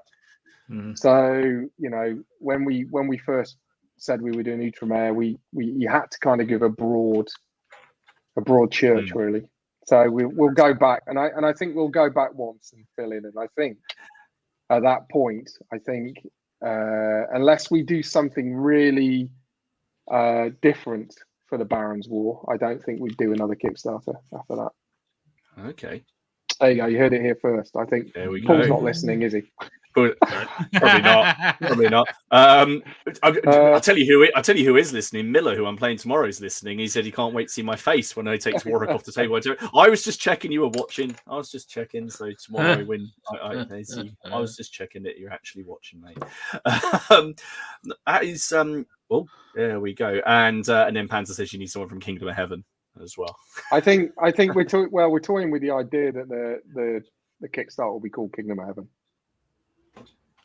Barons War 5 next year. Excellent. There you go. Dom, you've got how many? Yes, you've got 3 Kickstarters. You know, you're a bugger, Andy, because I said I'm not going to do it. I'm not going to do the next Kickstarter. I've got loads of them. I've got more than I'm ever going to need, and bum bum bum. And then I saw that picture of the fort, and I went, shit. So I had to have and then of course once that was done, it was the now I might as well put some military orders in, mightn't I? Because everyone loves them. And then it's something okay. Dom's legendary willpower strikes. Yeah, my willpower again. Well, I'd like to do a whole bunch of Knights of Lazarus, the Leper Knights. I think yes. Oh no, that we've done a couple, but I'd love to do some that you can mix in and you can make a whole force of them. I think they'd look really cool. Fantastic. So it's lots to do. What I was going to say, something which I absolutely love, because I was going through, because I'm about to start this Barons War. Well, I say start it. Everything's listed, and then paydays in a week. What I love, and it's come up in the comments, and I'm sorry I can't find the original comment because we've gone past it. Is you do these little mini campaigns that are in there. You have these characters where you have 2 characters, and you have like Lackland goes north, and I've seen another couple of ones, and you eventually have a deal where you get these 2 characters and a little mini campaign to play through like 2 or 3 linked battles. I think that's fantastic, and just a great way to sort of start building up your forces and actually have like a narrative driven game. Because what we've talked about a lot in here is the way that people's gaming has developed, to say, from tournament style to a narrative driven game. That says, I know there's a Barons War. Again, I saw the comment and I've lost it, because there's a Barons War tournament in Derbyshire soon. Is that right? Yeah, so Langley Mill, it's going to be. Yeah. So there we go. It's Harissa, and that's nothing to do with me. I've not organised any of that, so it's quite exciting. There we go. So if there you go, go and have a look. But is that that idea of doing these little mini campaigns? I just think that it's a fantastic idea, and I wish that more companies and people did those, because I love linked play. I love a narrative that develops, and I think if you can go, you can develop your armies and build them up in a narrative is great. Is that something? How did those come about? Yeah, exactly. You're exactly that. It allows us to do a few things.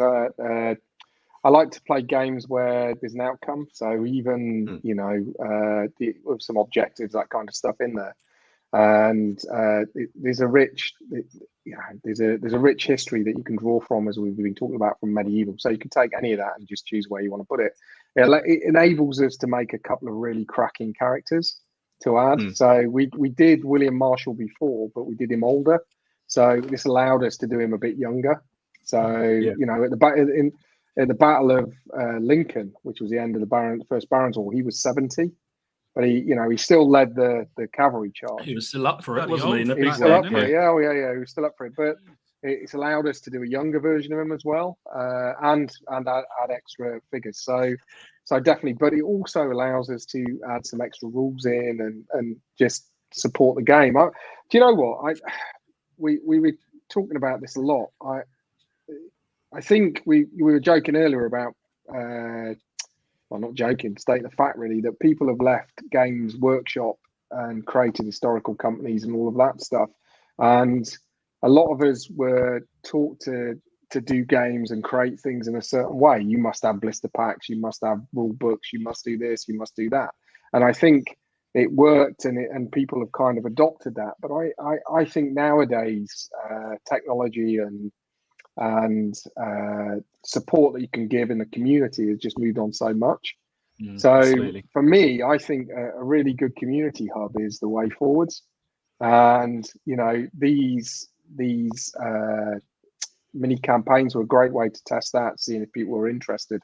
Ideally, I'd like to get all of this stuff, create content every month, have it on a site that people can go, they can download, they can use. It'll have loads of information there, and I see these mini campaigns as a way of doing that, but also to have community content. Yeah, because if you're regularly playing, you regularly want info. But if the only way that you're playing is here's a printed book, and then you find something in that printed book that doesn't work, and then you have an FAQ and something else and something else and something else, and then all of a sudden you diverge from what's there. Wouldn't it be great if it's just all there and you can talk to the people who are designing it, get involved, you build a game for the community, and who can test rules. Someone said earlier they could break rules, all of that stuff.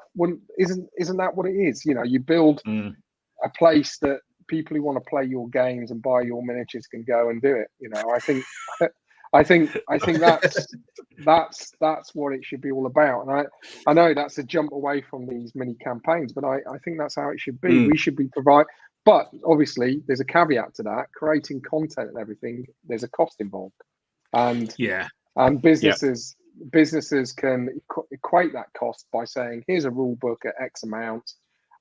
It's taken me so long to make that product. I can charge this. It's an easy equation to do. And then when you start saying to people, well, here's a community thing, and here's so much for free, and Games Workshop are doing it, and I think Warlord are starting to do it with their bolt action app. Pay X amount and you get access. For some reason, people go, oh, I don't like that. But if people are, if you're paying into that community to create more content for the community, that surely has to be a good thing. I think we haven't got past that stigma yet. Yeah, true. No, agree. That's my thoughts. But someone will pay £3 for a downloadable mini campaign. Why not pay £3 a month and get them all? Yeah, that's very true. So that's my thoughts on it at the moment. I think if we had a place and people were paying in, the amount of content that people would create for something like that would go up because they could afford to do it. Yeah, it's a really good idea. Absolutely. Shaco's has just said, have I been dropping Wars of the Roses as a new game, Barons or expansion? Not yet. Not yet. Mark, Mark, who co-owns Footsore, he's a massive War of the Roses fan, so it will happen. She should have told him that. It's gonna click record. Guys, what we'll do, we'll give because it's just so fascinating. Absolutely brilliant. So many questions. We'll give Andy just a bit of a break for 5 minutes, just to gather himself and make sure he hasn't committed to anything that they haven't actually agreed to do. He can talk to his lawyers quickly. Just quickly make sure Wars of the Roses is happening, and also that Paul Hicks is still going to carry on doing things. But we've got I say a bit of news. There's been a fair bit. Dom, you've been busy on here. Are you do you want me to start? Or... Yeah, you start. Well, I'm just sort of trying to stop myself gluing my fingers together. All right. Okay, so and the biggest news, because I had 3 people message me about this, and at least 2 of them are saying, do you want to go halves on this? Is the 2-player starter set for Blood and Plunder is now available for pre-order for the princely sum of £95, I believe. And I'm just trying really hard not to look at it. I've got to be honest, because I will buy it, and I just, we'll talk about Crackpod in a minute, and I know I'm going to play it. It's going to happen. I'd just rather it happen. Like, I don't prepare myself for it, or what will normally happen is I'll get really drunk and then I'll order it at night. So Blood and Plunder. I saw it on Wayland Games, but I believe it's probably up for pre-order other places. I'm sure James in the comments will be able to fill you in. I saw from Warlord that the Italian sprue for the is now up, and they are very cool. Very cool. Do you see a lot of kit bashing potential there, Steve? Do you know what? I was really tempted to do sort of Italian Northern Desert or North Africa project. But remember when I ruined that Sem event the other week? I didn't actually enjoy the actual part of it that goes together that I actually had to put together properly. Bit of a nightmare kit. I know Travis has done one, but I think all these vehicles were 3D printed. Blood and Plunder, having played it at CrackCon, I think I'm going to have to wilt and get it because it's pirates. You really enjoyed that, didn't you? I really enjoyed it. Word has it that my wife at CrackCon in a couple of weeks has a game booked, so she might be ordering it. Maybe I won't actually have to buy some. That's what I'm holding out. That'd be good. You can you can finally get a paint. know. You can finally get a paint one. Yeah, we'll see how that goes down. I also saw that Battlefront have got some more kits coming out. I couldn't upload them all because we didn't have enough room for all the photos. So it is. They're just going to be resin, Martin. These tanks. No, these are all plastic. These are plastic. Yeah, oh, right. All plastic. They're all plastic. Yeah.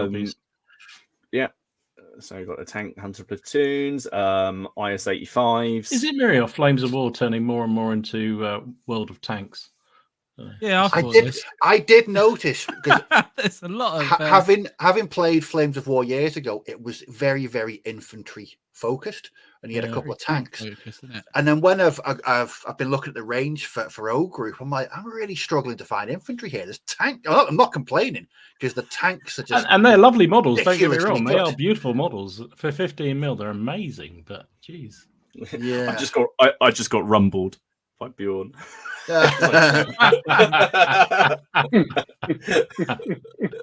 thought I got away with it then. They're very cool.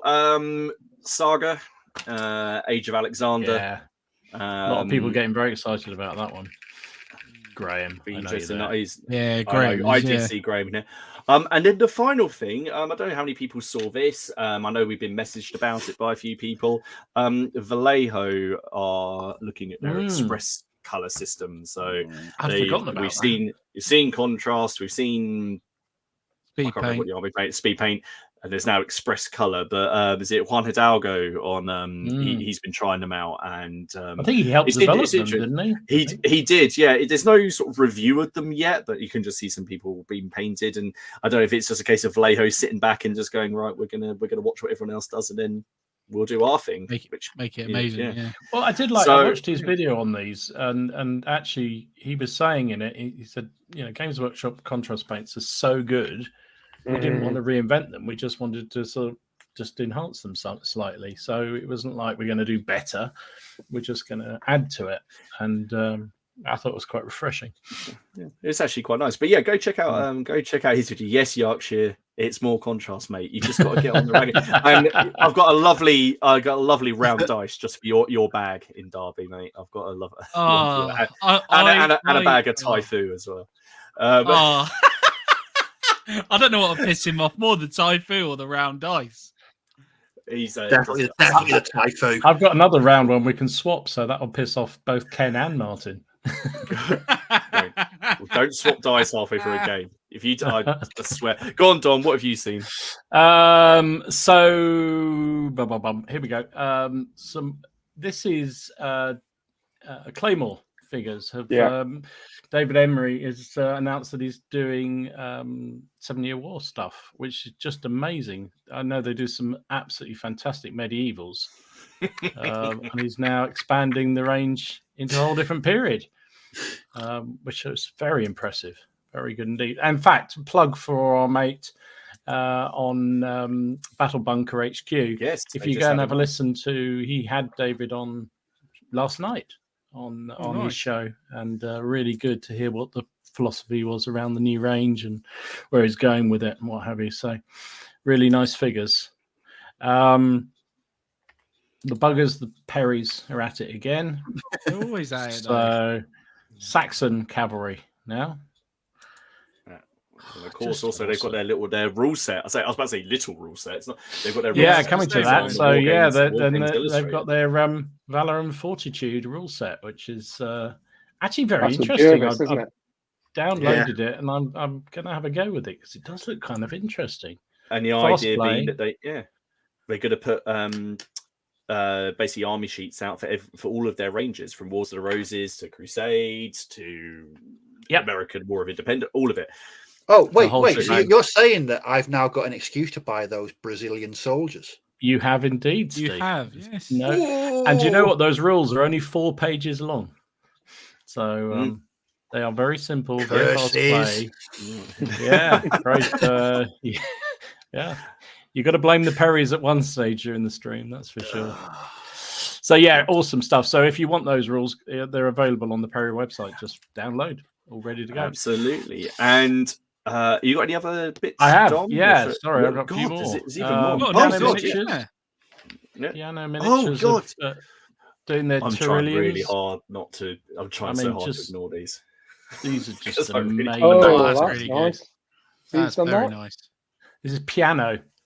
It's a They're guy in really Germany, nice. and he's done 2 Kickstarters so far, or maybe 3 actually. He did Württembergers first, and then he's done I forget. He's done various Germanic things, and now he's doing these troops from the Tyrillian uprising in Napoleon War, and they're just amazing. They're lovely, aren't they? He's a They're really phenomenal nice. painter as well. In fact, he painted those. So the guy that designed these figures painted those. So yeah, amazing. So they're coming. I can't remember when he said the next Kickstarter is coming, but it's fairly soon, and I'm trying to avoid it. Yeah. I've got Württembergers. They're amazing. Andy's already pledging us to CrackCon 4. CrackCon 3 ain't even started yet. 3 is only a couple of weeks away. Can you swine stop it? Slow down. I literally had. It was Brazilians in my basket on the Perry's Miniatures website, and I actually literally dragged myself away. I was thinking, I don't need these. I'd like to paint them, but I don't need them. Yes. Alt F4 is your best friend, Steve, when it comes to that. Alt F4. God. Oh, sweet. I'm glad it's not just me that's interested by them. Sorry, the next wave of Silver Bayonets is coming. I know a lot of people like these figures. It's from North Star. Bookworm, I think that was called. Then there's some French, another wave of French, and some more British. I do love the North Star figure. I think they're really, really good indeed. But I'm not going to play Silver Bayonets. I like the chunky muskets. Chunky muskets are fantastic. So chunky musket.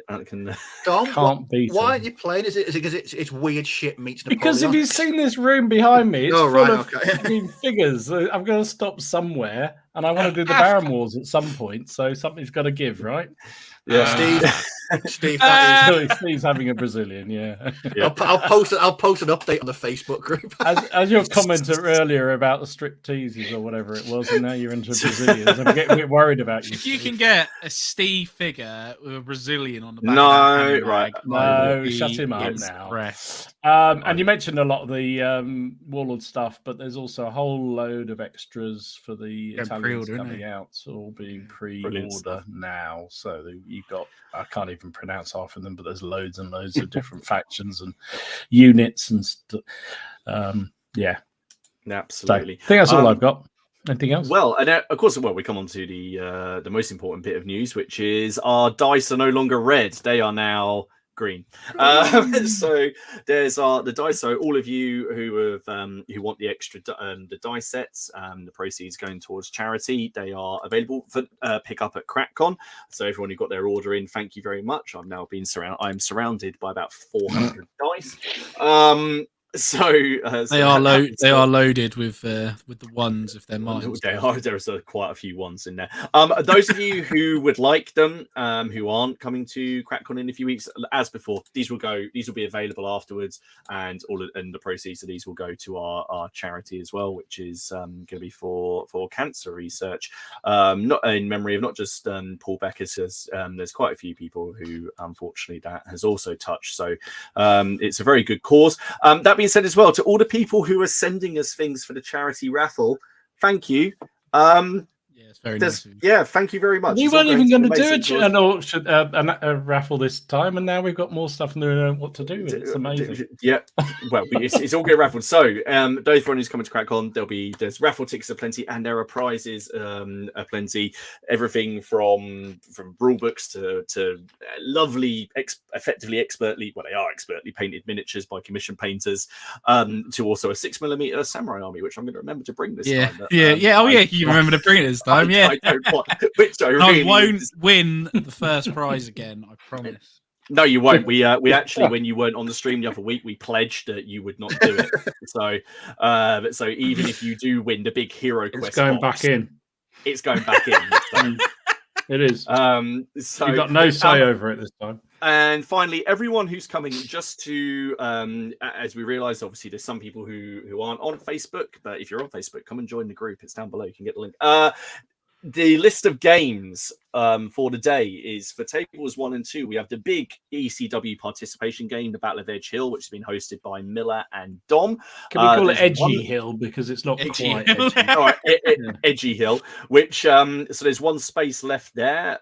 We have O Group, which is filled out, which has been run by Alex. Black Seas is going on in the morning where Ian, the chap who owns the shop at Boards and Swords, he's running a massive Black Seas game.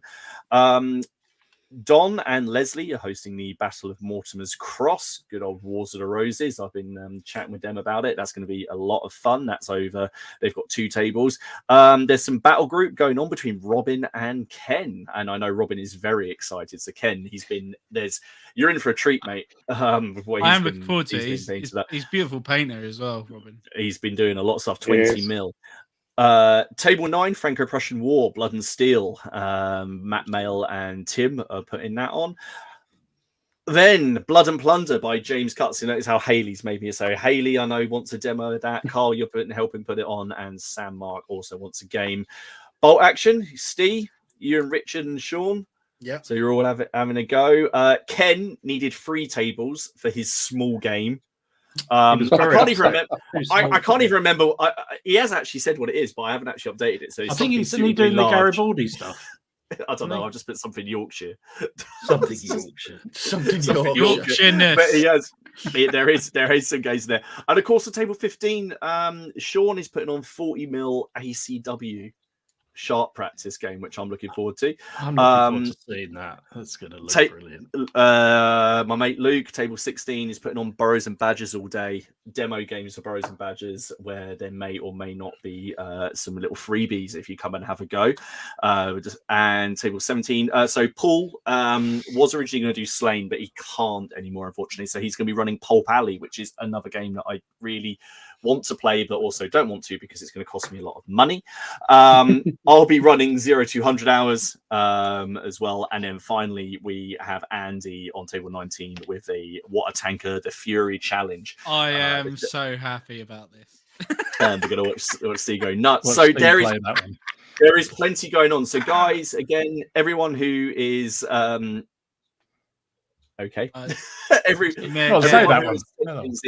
putting things on, fantastic. There will be a info email going out this weekend, so keep your eyes open for that. And also Haley, my dear wife, is decided to organise a curry on the Saturday night at All You Can Eat Curry that's just around the corner in Boards and Swords. It's $18.95. There's currently 41 of us going. So 41 of us are going for the curry. They didn't seem to go. So it's 19 quid, all you can eat curry. It's lovely. If you do want to come, if you're not on if you're on Facebook, come over onto the group. You'll see the post at stop. Just comment on it. If you can't find the post, or if you're not on Facebook, send us a message. They didn't seem to want a deposit. Don't know why. But we're gonna go have a curry, and then we're gonna go have some beers as well. Are we gonna warn that pub so they can get more than one? Yeah, we're gonna try to say that. I kind of don't want to. I kind of want him to suffer a little bit because he was. I hope it's the same guy as well. just turn up, and is Haley gonna turn on the heating again? Haley will break in and turn on the heating again, I am sure. Anyway, sorry about that. There was quite a lot of news. Thank you, Andy, for sticking with us through that. Of course, if you're around on the 15th of October and you fancy coming to Boards and Swords in Derby, you're more than welcome. There's going to be a lot of games and probably, and I imagine a lot of frustrated people throwing our dice and only rolling ones because I'm in there. But oh god, I got to the bottom of this. There's so many comments. I guess because I've seen this a couple of times. If someone says, "So what's next?" Really, sort of in the line, is it what in terms for futsal? What's coming up next? Next the next two big projects is Gangs of Rome 2. Mhm. So hopefully that'll be early next year. The reason it's taken so long is they've had 2 or 3 false starts. So we want to add a complete campaign system and everything into it. That's the plan. So even though there's those 2 changes I mentioned, that's what's going to happen. And then most of it will be a complete campaign system. And then Mortal Gods, we need to go back to Mortal Gods and excuse me, I'd like to roll it all up into one, take Mythic and Mortal Gods, make it all one big thing, add lots of other stuff and do that. That's what I think. And we're toying with the idea of doing a starter set to be Trojans and Mycenaeans. Ooh. So we would do Achilles and Hector, and we're talking with some people about doing a plastic set for that. So really? That's the next. You know, that's the next. We were talking about that, weren't we? We were talking about it. We were talking about Trojan that. War. Yeah, which is really weird. That's really, really strange. We were like, oh, that would be really good if they did that. I think it works. You know, Mortal Gods works for it really. So I mean, you have his attention. Yeah, and you know the other thing is it's really got loads of cards, and the thing that stopped us releasing loads of, because you know we've got loads of factions done for it. What stopped us doing it is the cost of, you know, doing a faction deck.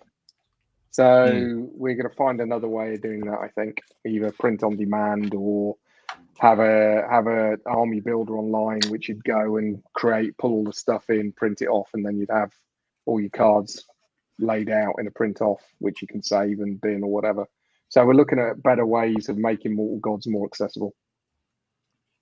Fantastic. Mortal Gods is another game which I don't own it, but I've played it. My friend has it, and I do just have a lot of fun. But now you said the possibility of Trojans, because yes, we did have a rather long discussion, didn't we, about things that we'd like to see that we haven't seen yet. We've got the factions are done, so the factions and the heroes are done, and we just need to play test it. You know, it's all there. And again, you know, part of this is we'd like to stick it on a community hub. People could then take it, play it, feedback, tell us what they think, and then when we're happy, we'll release it. Cool. Fantastic. Pans are just saying yes, do the same thing as for the Barons War. We can certainly volunteer our Facebook page, Andy, if you ever wanted to play test anything through there. Yes, and if you ever need 4 willing participants, I say they could be found. You want, then we want to break it. Pack of Trojans is very different meaning in the US. Yeah, it does indeed. So that's it. And for me, I'm working on a couple of other things that are not anything to do with historical miniatures. So we might. We can't. You might see one of those next year. Okay. So totally different. So, we've had a question saying, is there any chance of a nice big A4 Barons War compilation book? Yes. Well, it's really interesting. We've been talking about this the other day. We've already got enough for 3 books, I think. So we might even do 3 books in a sleeve. Do something really sexy, but that won't be for a little while yet. Probably won't be next year. But that's what I'd like to do. But the other thing we've done is we brought out Conquest, which is a PDF download for Vikings, Normans, Saxons, the Welsh work in there. We've got Irish, Scots, Islanders. So I'd like to do a Conquest book, which is a dark, like that kind of Dark Age book. And I think I would probably do that first as a standalone A4 book, which takes the Barons War rules and it plays them very differently because you then have faction specific traits as well.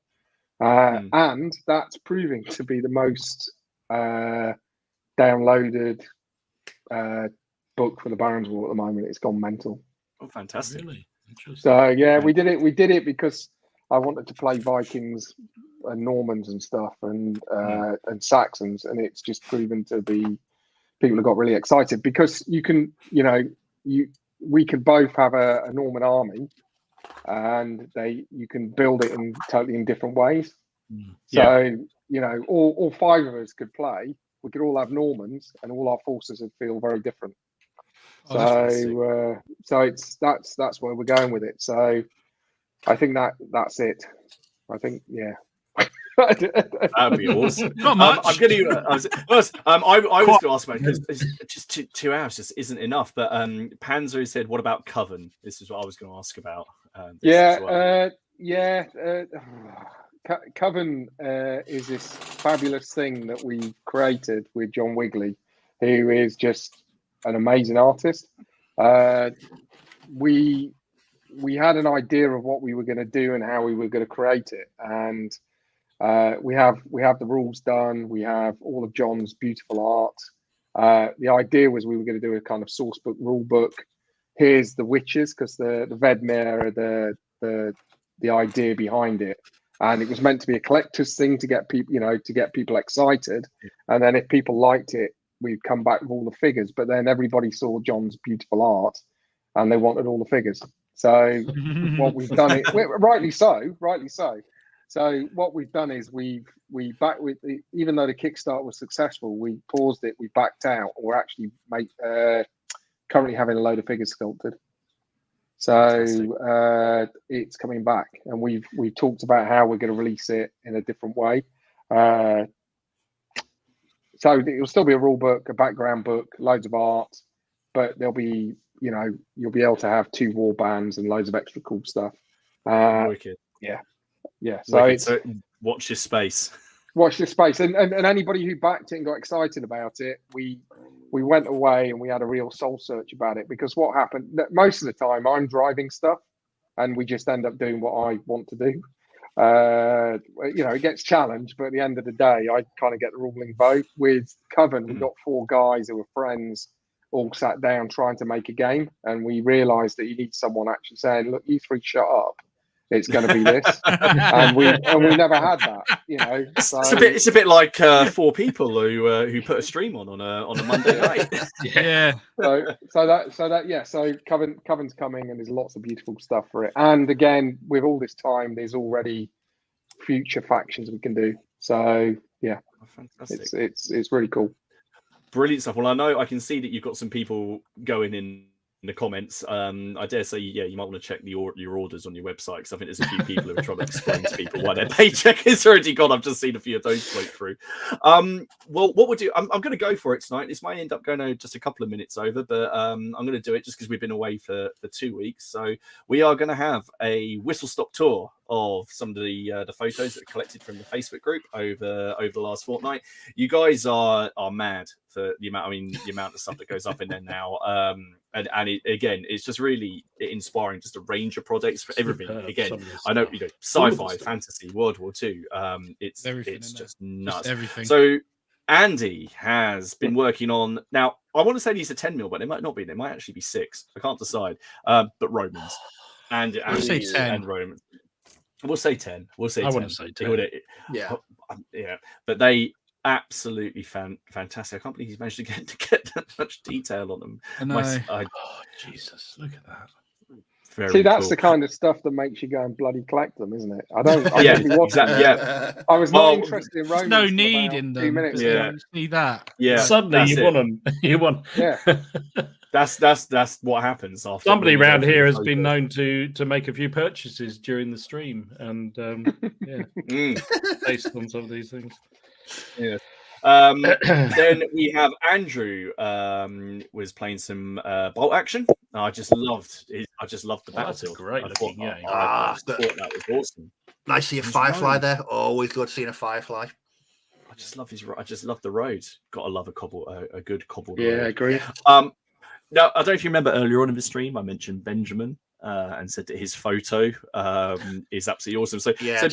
so you know how a lot of people will assemble a unit, paint said unit, and then move on to the next. Benjamin decided to assemble his entire Saxon 1066 project. Holy shit! Just Benjamin. That took some patience, sir.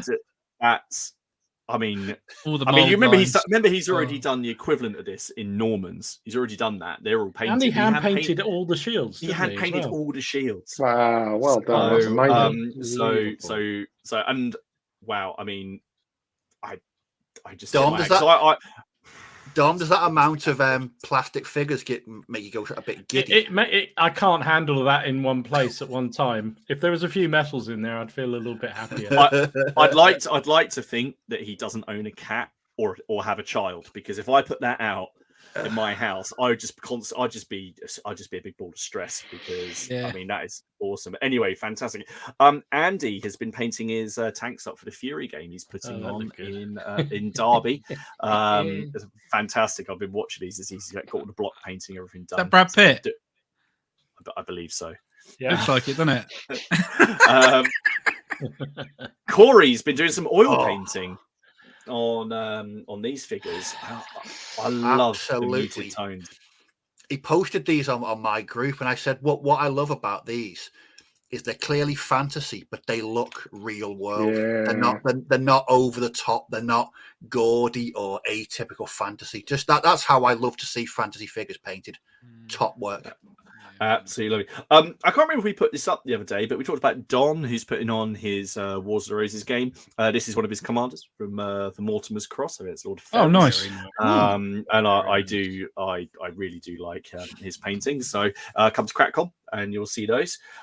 John has been playing 7 Days to the River Rhine. Nice. And that's another game that I haven't played before, but I do keep on seeing people post about it every now and then, and it's something I definitely like to try. John is also John Clark. He's done some Italian supplies. I love this. Lovely. I thought that was awesome. Yeah, that base is amazing. It's your base. It's a shame, Steve, the size of that. I know. I'm going to burn all my stuff after this. It just looks like he genuinely has got a shovel and just take it like an amazing, like it's so realistic. It's awesome. Martin, but not me, has done some Wars of the Roses, so lovely. Some shoots free stuff, which I love. Lord of the Roses. Lord of the Roses. I do believe that they're Lancastrians, so we'll skip over that part. The best ones, Martin. But also Matt Mail. He's doing some Italian War stuff. Hey, look at these guys. Matt just makes me laugh. Colours, Every project under the sun, it just I wonder who that reminds me of. Yeah, bloody hell, it's brilliant. Now, one of the paint jobs. Now, Matthew's been posting up his 30k, his Blood Angel project. I love these figures. See, this is what really pisses me off, because I'm listening to the Horus Heresy books at the moment, right? And every time I see these, I'm just thinking, I want one so bad. I want to force that size, but I just don't want to paint it. I'm going to have to pay someone to paint it. Benjamin just wants us to know that's only half his Saxon army. What? What a madman! Shut up, Benjamin. Miller, would you believe it? He's done some English Civil War. Really? That's funny. I know. Look, there's pikes. Unheard of, Miller. I know. So obviously, Miller, lovely stuff. But I want you to collect a period and when it doesn't have pikes. I want to see. Although to be fair, he's probably going to bring a lot tomorrow and beat me. So, but fantastic stuff, because I do love the movement trays that he's got for them. So you've got that room at the front, so the pikes don't get all snaggled. Nathan has been doing this is for your game, isn't it? This is the contents of the King and Country starter set, which is a very good starter set. And this is going to be on your table, isn't it? I believe they are joining the Royalist forces. Oh, very nice. Huzzah. Fantastic. So they'll be on your side. Yep. I'm an unbiased umpire. I'm taking my that'd be nice. I had a co-umpire who was entirely biased, didn't I? Don't know who that is. Dom, just stick it to the Puritans, mate. Stick it to him. Yeah, I didn't say I'm actually going to, Obviously. Guns. Paul has done some Napoleonic artillery, some French. Love Paul's stuff is just fantastic. I really do love what he does. And that, to be fair, I noticed that I really like the trees as well. Yes. Yeah, I really like a good tree.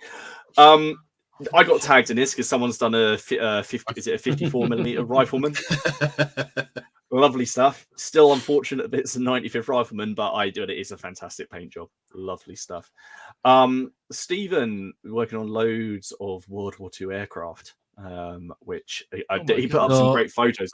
There's a lovely photo he took where they're all head on, but you just couldn't see how many there were. So I thought I'd put this one. He's got like Stukas. He's got Russian IL-2 there, Spitfires. What's that at the back? Yeah. Oh, some more Stukas, some Italian. Oh, very nice. Tim, Early War Jomans. I believe this is for Yayo Group. Yay! So he's put that on. Tony, mate, this is he's painting it for Bushido. Death of Bushido. That's from the 2-player starter set. I love this game, but I just they're very, very cool. I'm trying to resist buying them. It was for crack on. It was a toss up between whether I was putting on 0-200 hours or Bushido. And speaking of 0-200 hours, Warren has done what Warren does best, and he's painted up loads. And Warren does. I actually thought there was an LED in that torch, but there isn't. He's just painted. It's just painted that well. It's just painted that well. It looks right. It looks like it's just not. really It's nice. just not right. That torch Yeah, looks they're very nice. awesome, doesn't it? very, very nice. That is a Very, very very nice good. set. Such a So, good painting. guys, thank you very, very much for posting all of those photos. We love seeing them. Of course, we can't get everything up. We try, we try to, but there's just so much. But please carry on posting them because it is inspirational and to see it all and expensive because that's, Yes. is absolutely expensive. We will, of course, let you guys know where we are hosting next week because we don't actually know yet, do we? Because it's something. The order got a bit mucked up, didn't it? Yeah, it'll probably be Ken because Probably Ken's stream got cancelled last week for Yeah, it did, didn't it? there was a bigger event going on. Yes. But on that note, Andy, thank you so much for taking the time to join us tonight and talk us through it. It's Thank been you. fascinating. Absolutely fascinating. Really good. And, Really interesting. really Thank cool, you. man. Cheers, Andy. it's No, been you're very welcome. Thanks for inviting me. I really enjoyed it. brilliant. Fantastic. So, guys, there's a link to Baron's War and Footsore and the Facebook groups down below. There's, of course, a link to the Plastic Crack Podcast Facebook group and links to all of our channels. And remember to like the video because it really helps us out. We will be back, but we will be back next week. I'll be back. And otherwise, is there anything else we need to say? I don't think there is. No, But have we a good week, everyone. we have an amazing week, and hopefully I'll win tomorrow. That's the main thing. I really want some Not chicken going to happen. nuggets. Actually, it might do with those two. I know. We'll see you guys later. Take care, everyone. We will See you, everyone. see you next week. See ya. Take care. Bye bye.